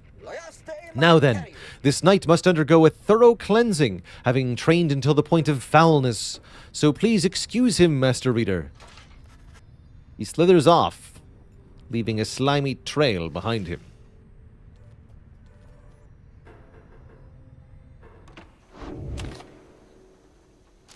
What's up? Find that Hedwyn has asked for several volunteers to scout the area and report back. All right, everyone, don't go too far and let's meet back by dusk. Please use caution. The exiles dwelling in these lands are, well, territorial. For your part, you remain with the Black Wagon to keep watch. We see occasional dark shapes soaring across the sky, but none of them draw near enough for us to see in any detail. Eventually, our companions make their way back, and everyone arrives as planned, or earlier. Hi, everyone, I'm back. Nay returns from the east with little to report, save for word that the glowing molten rock there is very hot. This knight yet lives, although he has little else to report. The newest member of the group, Sir Gilman, returns from a northern pass visibly shaken. He appears to discover an intense fear of heights. Tizo discovered no fish. There is a western pass that seems traversable, if we travel by the light of dawn. The shadows in the crags may well cover our advance against whomever may be watching. Begging your pardon, I do not wish to contradict your strategy, madam, though in my experience we shall not remain hidden long during a climb towards the nest of Trieste.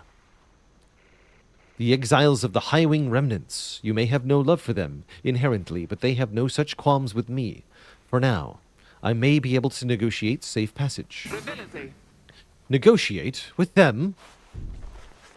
Then Hedwyn steps in as the lone minstrel bows and backs away. Let's not decide on this just yet. We're not going anywhere right now, that much we can agree on. We'll decide how best to go ahead come morning. For now, let's take the rest of the afternoon and get our bearings. Jodariel glares at the sky as everyone else disperses. Vocation time.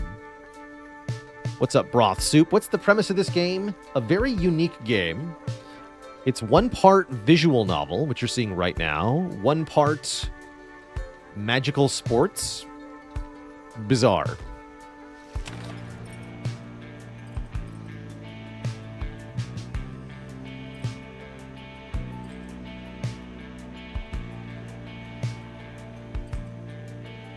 I hate the idea of foraging, actually.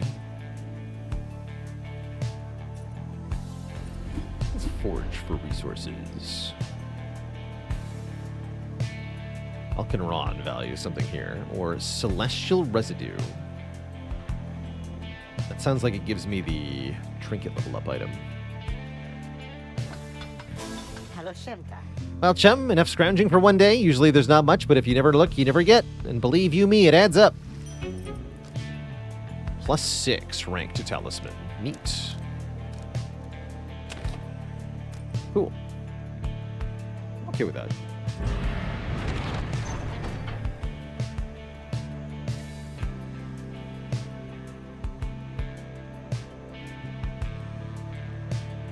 Negotiate or avoid.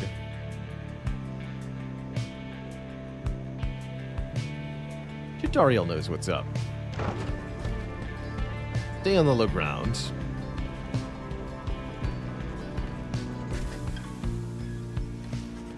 The shattered lands of Blackshore proved difficult to traverse for the Black Wagon. Jodariel searches for a path forward to little avail. Why on these blasted lands? How are we to proceed through this? Perhaps I may be of some assistance. This place is not so unfamiliar to me, nor are its hidden denizens. Please remain with the others until I return, madam. I shall not be long. The minstrel disappears into the cliffs. The last time that one disappeared on us, we searched for him for days. This time he soon returns. I have secured safe passage. We may proceed. A winged woman dives from the sky. Soars away without a word. The minstrel says nothing more either. Jodariel's scowl deepens. For centuries, the Commonwealth withstood the High-Wing remnant's treacherous assaults thanks to soldiers such as she. Jodariel does not like it.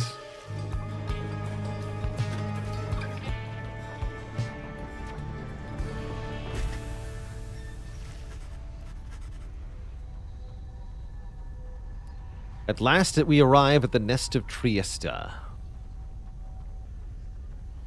where the next rite is soon to commence. We cannot shake the feeling that unseen eyes watched our wagon's ascent and remain watching now. The hunt for myrrh.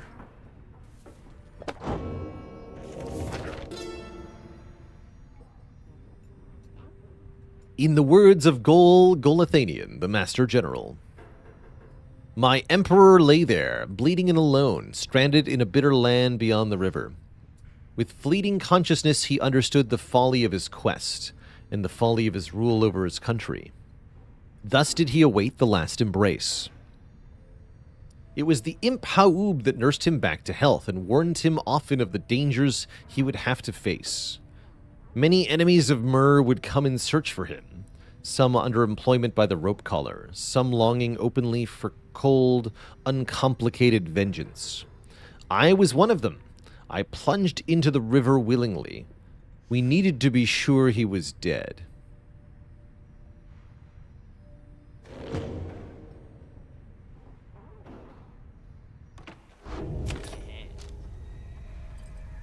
Game seems cool. It is. Oh, hey, you guys. What brings you out here? No, wait, don't tell me. I don't want to know. All I want is for you to get the best deals in the downside. I would like to buy your level ups.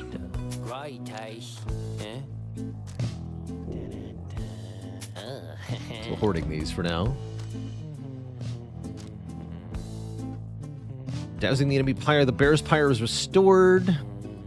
Adversaries banished by the bearer take longer to return. Ooh, that could be useful.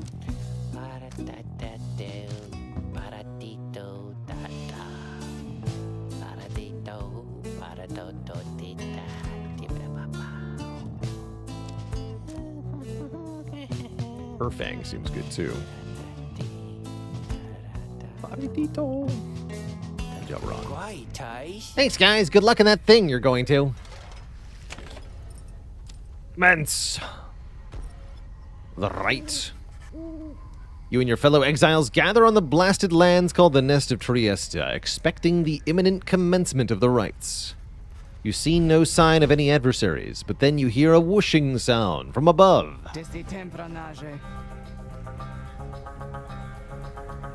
This, then, is what passes for the Nightwings now. Such a rabble. Not even dressed for the occasion yet. It seems the scribes have little pride in their tradition. Hold your tongue, little bird. We have not come for talk. No, you have come on behalf of your commonwealth. Mark well my words, you horned filth. When at last we free ourselves, your home shall burn. With that, the harp swoops off as Jodariel glowers after her. It is only then you realize another harp has come. She's quite serious, I assure you. I can help you sort her out. It's in our mutual interest. You know not of my interest. Let's give this another shot. My name's Pamitha Thane. The surly one back there, that was my blood sister. No need to judge her harshly, though. We've only met just now, though I must say, something about you reminds me of her. How dare you implicate that? I have nothing in common with your ilk. Then Hedwyn shows up to intervene. No, Hedwyn, you can't be serious. Jody, I'm asking you to trust me on this one. Am I perhaps interrupting something? Hey, by the by, however did you make it all this way across the sea? Didn't see you fly in. Trust is something I am loath to give away, Hedwyn. But you have set our course thus far, and I have followed, so do as you must. That Sandalwood had better have an explanation for all this. Jodariel storms off as Hedwyn turns to you. What's your take on this one, my friend? Our informant wants someone for each mask. I hadn't expected we'd run into a harp, yet here she is. What are you getting from her? You turn your attention to Pamitha, who's been watching with bemused interest. A reader, are you? Pleasure to make your acquaintance, darling. Well, here I am. Gaze intently all you like, and tell your comrade there the truth of it, why don't you? You sense that she is conflicted about something, though you do not know what. You sense that her motives are earnest.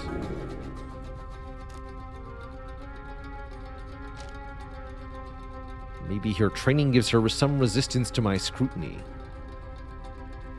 I defer to Hedwyn. You tell Hedwyn you cannot adequately judge Pamitha just yet. While you have certain reservations, you defer to him on what to do. I understand, my friend, and I appreciate your backup on this one. Above all, I need to give Sandalwood the benefit of the doubt, which means doing the same right now for Pamitha. We've come this far thanks to a certain faith, and right now it's telling me to take her with us, even though Jodariel won't like it.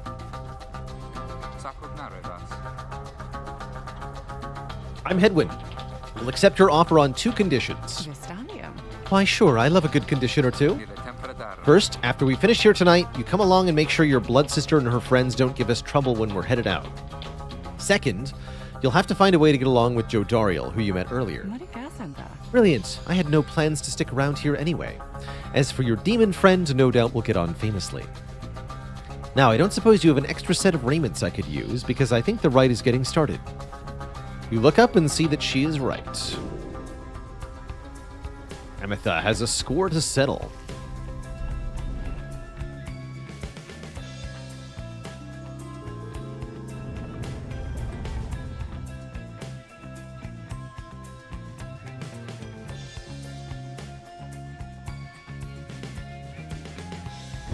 Reader, I thought for sure the stars would have eluded you by now.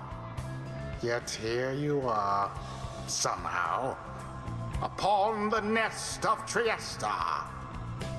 And you've swelled the ranks of your triumvirate not merely with another, but with 2. One from the Pyre heart, no less. And one who seeks the favor of the adversaries whom you'll imminently face. They are the essence. Winged terrors, as you soon shall see. Chasms in our map, too.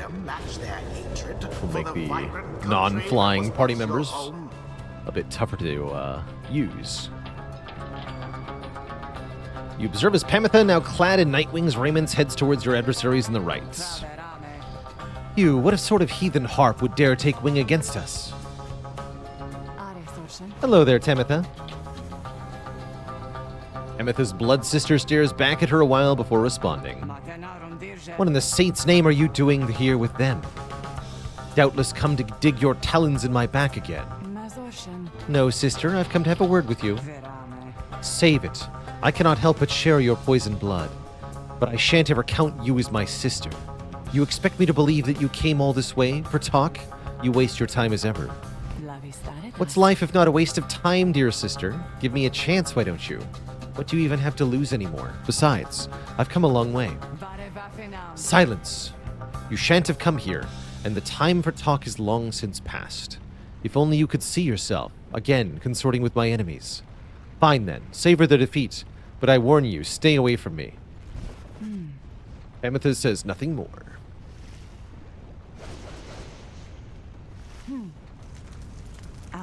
Listen to me, reader darling. The rest of you are ill-equipped to navigate this place. Let me conduct this right on your behalf, and my wings will bring you victory.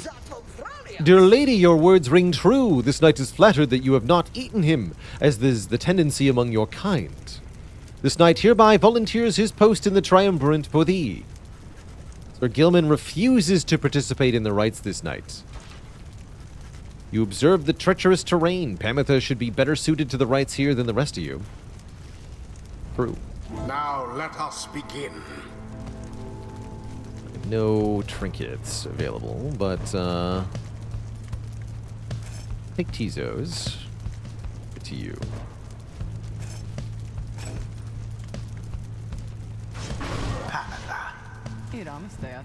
Why, I thought you'd never ask there, darling. I accept. If the little bird is going to conduct the rites for us, then I shall not. Dariel also refuses. Hedwyn. You can count on me, my friend. Ruki. Oh yeah, you got it, chum. The choice is cast. Come then, sister. Perhaps when we're finished here, you'll spare a moment of your time. I shan't be tricked by you again, Pamitha. How poetic that we mate here in Downside. I can think of nowhere else where I would rather see you rot for what you did to our people and to me. Pamitha seems to sense your presence and then catches your attention. Hello there, reader darling. If I'm to be at your mercy in all this, then I need to tutorialize you. Quickly, let me show you what we can do. Reader, you put yourself amidst a feud between two sisters? That seems entirely unwise. Even for you. Poor exile.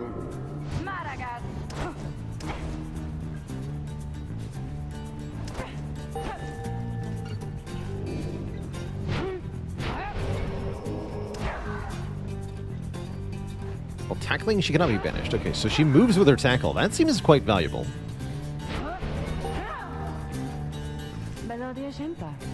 Hey, darling, we harps were not so bad. Now I suppose we better get to work, huh? Just don't go underestimating Temitha over there.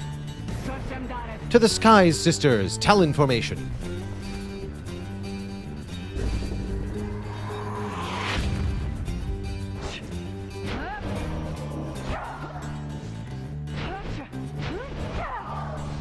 There. Oops. Also, whoops.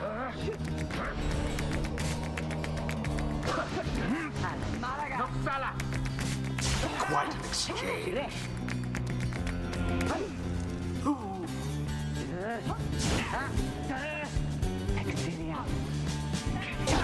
The path to Glory glory dive. laid bare. Edwin, was it? Tell me something. You know how to fly? I wish I did. Then listen up. My blood sister there shall swoop right past you if you're careless. But we harps simply cannot get much altitude down here. So if she goes for any unfair tricks, just jump for it. Catch her in the act. You got it.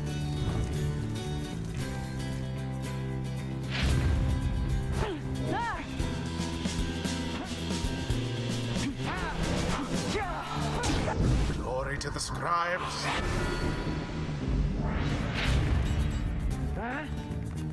The orb. The orb. The flames of freedom.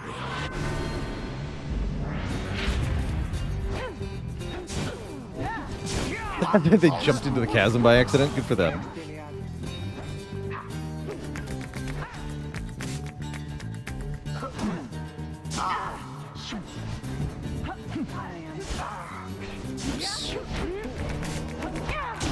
From burning flame to ash. Ashes to ashes. Be gone now, Tamitha.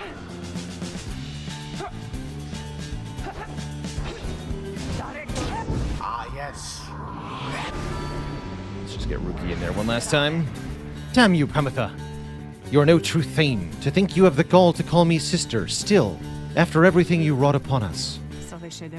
Hate to break it to you, Tamitha, but I don't think my actions, however much they hurt you, had any effect on our familial status. Look, I know I wronged you. That's why I'm here. You don't know my side of the story. Your side of the story? If I wanted to hear more lies and deceptions, I ought to have asked the Commonwealth to stay my sentence for a while. Well, if you have come all this way to face me, Pamitha, then come and do it. You and me. I think you see Pamitha shake her head. Everyone stay back. It's a one-on-one. Sports. What is it those two think they're doing? Both getting The KO'd. rights are not the place to settle petty scores. Yes, they are. Oh. The orb is up. And it is done. Yeah. The you-know-who prevail. Their adversaries prove no match for them. The right is ended.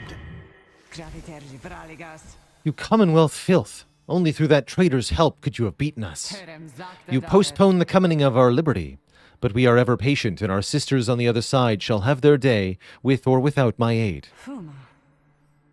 Pamitha, wait, please. You found good company there, Pamitha. May you wither here with them. I hope sincerely we shan't ever meet again. Ametha stands motionless as her blood sister departs. I think the primary of gameplay of Pyre is all right. Oof. Hey, she's gone. The rest of us are headed back. What about you? Sure, I don't see why not. The 8 scribes bless us with Level their 3. ways.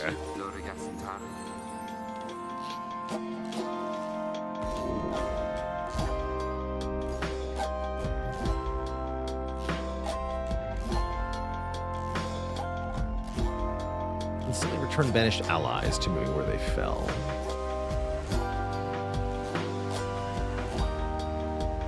Let's get the speed up. Twould appear that rookies not too old to learn new tricks. Faster and stronger and a little better looking too. I mean, is there anything I can't handle? Dogger. When Rookie banishes adversaries by casting his aura, the blast can banish other nearby adversaries.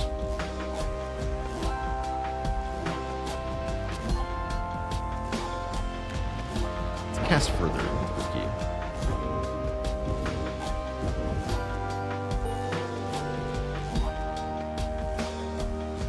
Ametha didn't quite level. Until the stars align.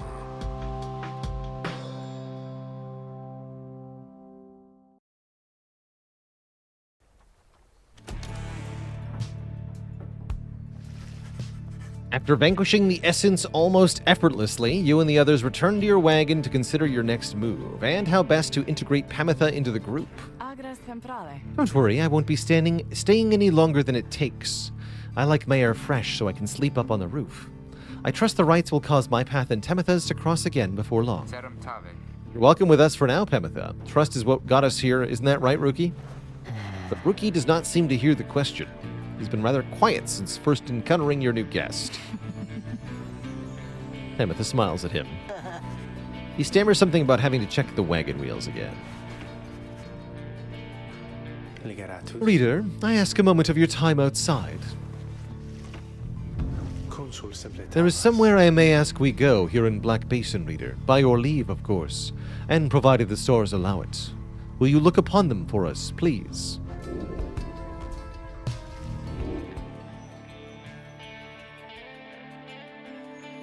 The Vernal Star. The deepest woods in Black Basin. That looks promising. The Glade of Lu, directly due west. Then it is just as my client indicated. Great sap scholar Lu Sclorian here vanquished the root titan, Limbless Erizek. Sandalwood. He entrusted us with this wagon, this quest. Why? What does he want from us? You may ask him yourself. He awaits us here, due west. How do we find him? He shall find us. It seems you are soon to finally meet Sandalwood. At dawn, you shall have to cross a single narrow path leading west, where he supposedly awaits.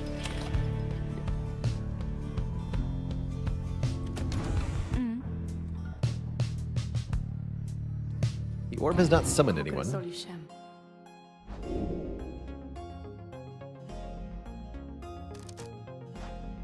Let's see if she has anything to say, actually. Hold on.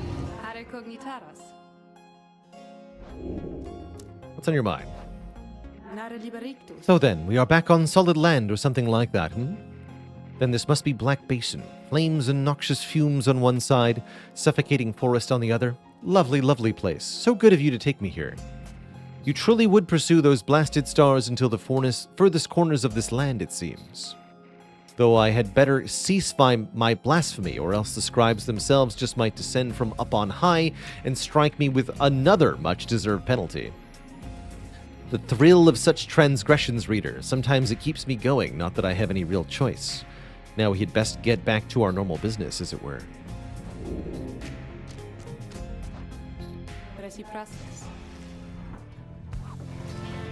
You approach Pamitha, who has kept to herself since she joined your small band. You sense she is unaware of you as she preens her flight feathers. Come to check up on me, reader darling. In those first moments when we met, the lack of confidence which you related to that nice Headwind boy, it's understandable you'd not see past these wings. One of your kind's ancient enemies just happens to insert herself into your group, and you just go with it? However, I assure you my motives here are plain. You'll see I've business with my blood sister Temitha, and nothing more. You briefly met, I think. She's quite a catch. As to the little quibble between us, well, it's a long story all in all, one that's frankly no one's business but hers and mine. Surely we'll run into her again, maybe not soon, but in time, and we have the rest of our long, long lives to wait. Anyway, happy to aid you in your quest until such time, especially to the extent that it aids me in mine. A simple exchange. Until then, stay vigilant, darling. You needn't concern yourself with making small talk with someone like me, and besides, we harps have a saying, liars abound. She swoops away before you can respond. Liars abound, huh?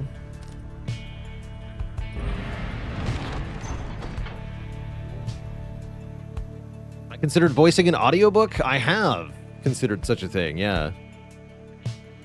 Hopefully one day I'll be able to release one.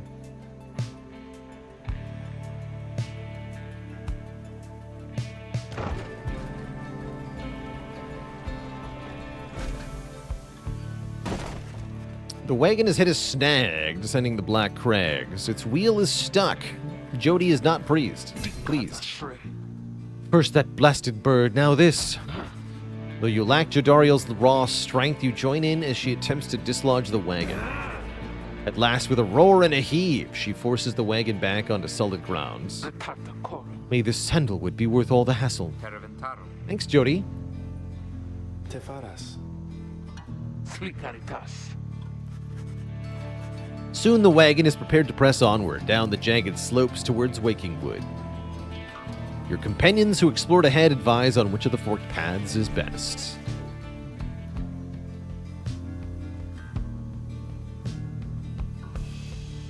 Temitha says she can procure a talisman here. I would like a talisman. Still looking for one to power up.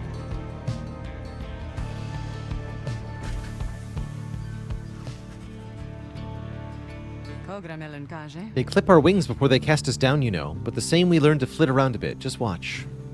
I'm Winery, thanks for the gifted sub. For you, reader darling, we high-wing remnants stash away such things for such occasions. After grasping the orb, the bearer instantly recovers all stamina.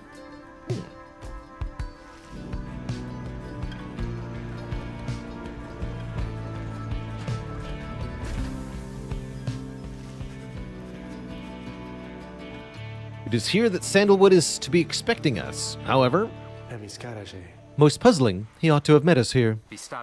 You said he would find us himself. Aye, he was to find us at the edge of these woods. Are we supposed to wait for him?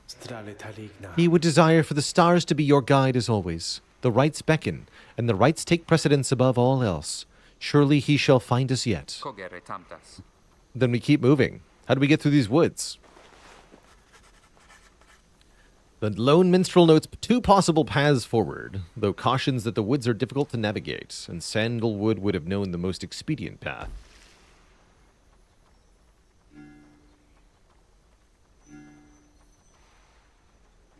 Sandalwood studied the rites here, resided here. Let's pass by his home in Greymoor. Sandalwood has led a long life, compared with any of you at least. In the latest years of his exile, he became rather reclusive for a variety of reasons he shall no doubt explain. He found some solace here in these woods, although I fear I cannot locate his residence without him. Unfortunately, we find no trace of Sandalwood, and without him there to guide us, we remain quite lost. The woods seem to have encroached. There is no path forward, while neither of the paths leading backward appear to match the route we took.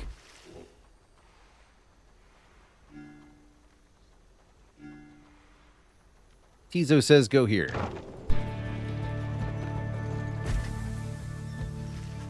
The woods are so disorienting, at this point you decide to break for camp and survey the surroundings for any clues.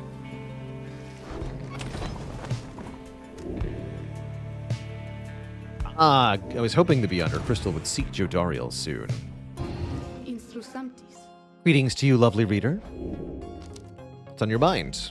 Are cognitaras. Let me ask you something, lovely reader. Have you any idea for how long I've been imprisoned here? 1,000 years? You guessed that Sandra could have been in her current state of exile since well before the dawn of the current age. At first, she shows no indication that she even heard you. Jetamo tempri. Close. Soon enough, I shall be getting there.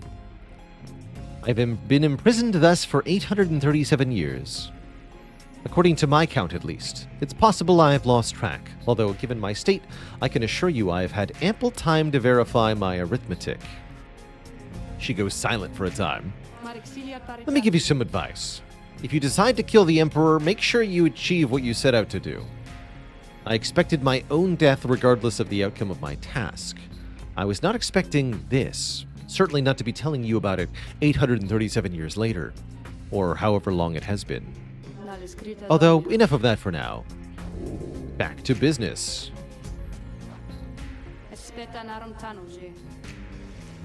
Jody will suffer. A surly demon, is it? She could stand to lighten up, though I fear that is not a secret I can teach. Bring her forth regardless. Soon Jody appears in heat of the summons. Tutirate. What is the meaning of this, reader?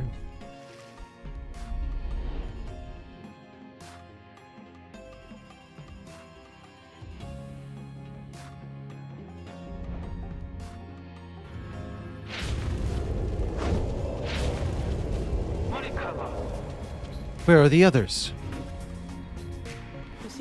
Welcome to my humble home, demon. You are good at taking orders, no? State your purpose quickly, Wraith. My purpose is to put you to the test. You may be fearsome to behold, but you are old and slow. Your weaknesses perhaps outweigh your strengths. Though I sorely wish to see you and your lovely reader prove me wrong. Old, she says. Very well then, reader. Let us show her whether she is right.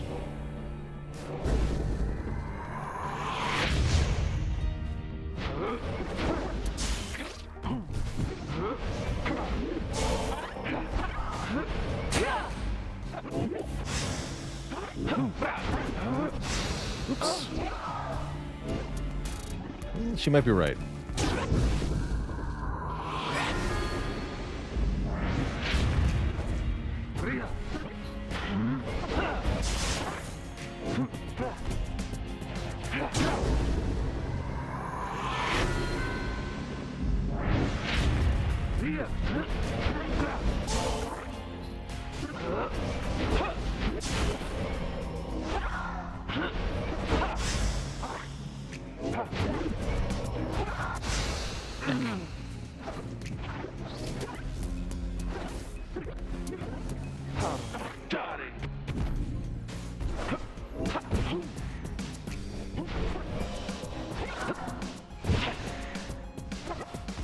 So slow.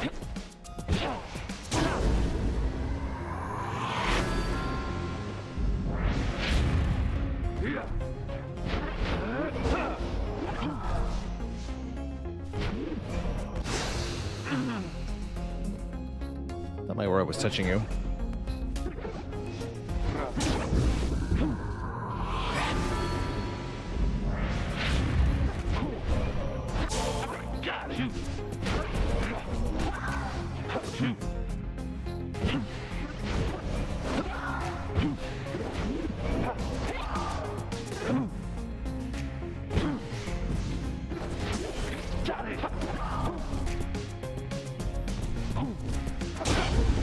Got it.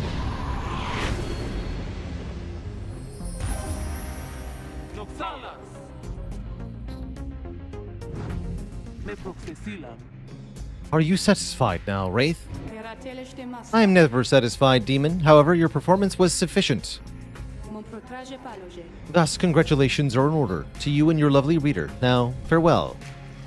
Have a trinket on the house.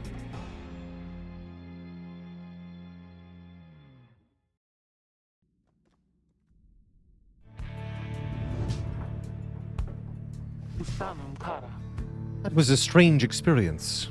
What do you have there, reader? Olium's Horn. Jodariel casts her aura farther and faster than usual. Only usable by Jodariel. Sandra's second blade managed to graze her target's face, twisted as it was, with sorrow, not with rage.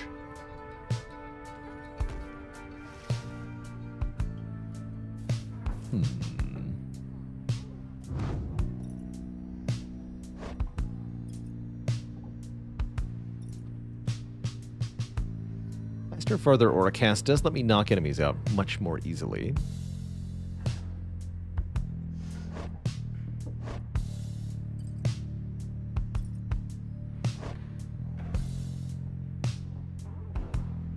Do you like the idea of upping the quickness and then giving Jody the quickness talisman? Seems like a pretty good stat overall.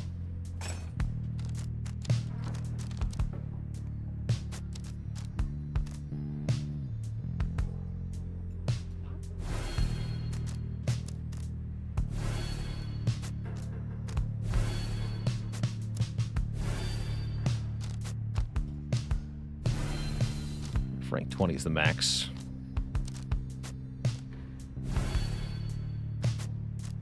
Yeah, okay. Rank 20 is the max.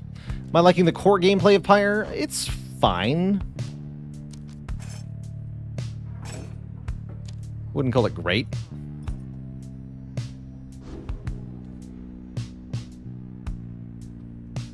The world building and the storytelling is definitely what is appealing about this game, though. That and the art and music, too. But yeah, the sports are fine. Don't really care about it that much. You find nothing of interest while sifting through the tall brush of the underthicket. But then... What is it, Tizo? Tizo found a clue. The imp brings you a strip of bark. It does not seem unusual at first until you notice a message carved into the inside. Come to Cinderroot. So it's some kind of message from this sandalwood guy. Seems that way. Which way to Cinderroot? It is due northwest. Perhaps we can set forth early tomorrow when the woods are still. Sounds good. Everyone rest up. Big day coming up.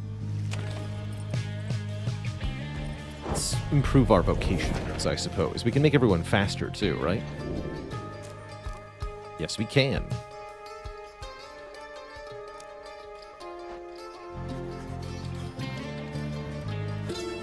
Inspiration comes in a flash.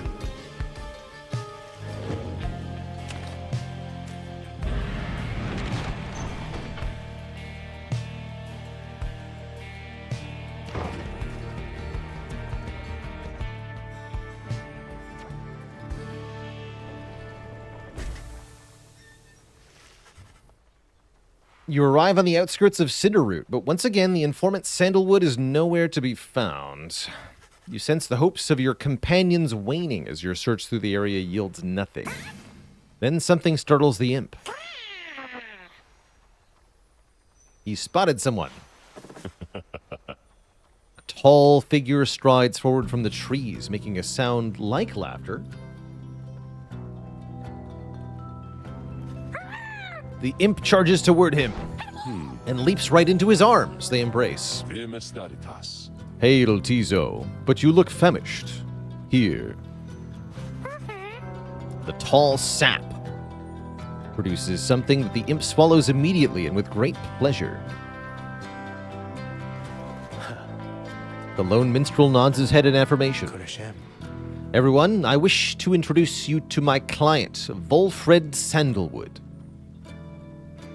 It has been too long, Volfred, sir. Too long indeed, Tariq. I trust your new companions bring some color to your days. They do, sir. I think that you shall find them worthy of the Nightwings. The sap looks upon the lot of you. You cannot sense his thoughts. We shall see. Then he turns to you. You must be the reader. I'm certain that we all appreciate your efforts here, my boy, though we shall manage on our own from here. You're welcome to continue on with us, of course, though you are free to go. I trust you have been adequately compensated for your time. Thank you for looking after all my books. You consider what to say to all of this. Cannot be happening to have come this far only to be brushed aside by some strange sap. You stare back at Volfred, attempting to glean a deeper insight into what drives him, though remain unable to sense anything further. Still, you refuse to budge at his behest. Hold on. Volfred, sir, I'm Hedwyn. My companions and I are the ones who answered your call. We followed the signs you left for us. Now we're here, thanks to you and also to this reader. Not just a reader. He is our friend. My friend. He's not disposable. We made him a promise and our freedoms are now intertwined. Freedom's not something to be traded or exchanged, my boy. I'd hoped that you'd have come to grasp this much by now. It seems we've started off on the wrong foot. It's not my wish to sour the occasion, for there's much to do. You have a right you need to get to, do you not? I'll come along, though shall not interfere, for it seems you have a kinship with this reader of yours. Now then, Tariq. Aye, Volfred, sir? Come, let's have a chat. Of course, sir. Volfred strides towards the black wagon, which must have belonged to him. You sense many conflicting emotions among your companions. Volfred Sandalwood joins us. Welcome him aboard.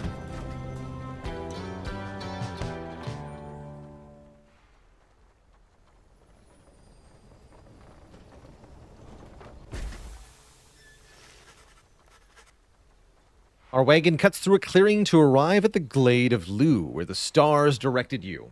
Volfred nods his approval, but leaves everyone to their devices. A demon.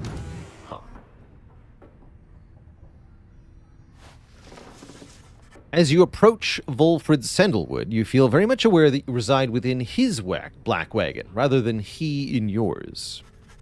He studies you in silence for a time, then... Tariq, if you have a moment... Aye, Volfred, sir, what is it?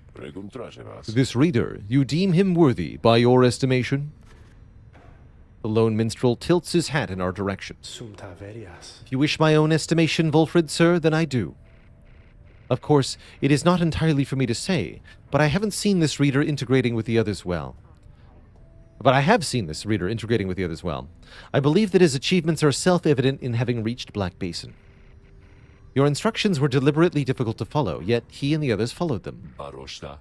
Indeed, your words make sense as ever, Tariq. And what does little Tizo think of him, I wonder? Sounded like approval. There you have it, sir. I see. High praise isn't often spoke by those two, my boy. Nonetheless, I shall be watching you. Now, pardon us. Tariq and I have matters to discuss. They leave without another word, though you think you notice the lone minstrel look your way over his shoulder. And a new chapter of the book. The Demon. In the words of Golathanian, the Master General. Emperor Myrrh, scarcely could I recognize him when at last I found him. A half-starved animal, horns sprouted from his head, a bestial mirror of his blackened reputation. And I, a man who conquered countries, feared my emperor then in such a way as I had never known. My charge had been to slay this man, but when I discovered him, he was already fighting for his life. The little imp, Haub, proved of little help against the Sisters of the Arch, whose entire lives were culminating in this instant. I was unable to watch. My heart ached with such pity for the man, and for the love I felt for him when I had served him, that I sprang to his defense.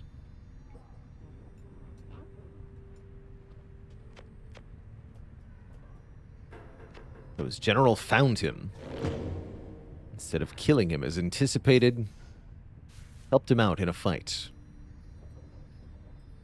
I see. Well, Twitch chat, this game is quite a delight here, but we've been at it for quite a while. A good 4 hours of Pyre here. I think this is a good time to stop our adventures in this game for now. I will be back to Pyre. I would like to finish this whole game, as I've never seen the ending of it. And now that I've replayed the beginning, I am deeply curious, so I would like to continue sessions of this until we finish it, probably once a week in the slot that Ace Attorney had previously occupied. Big thank you to Valorant Sky, by the way, for 39 months of support.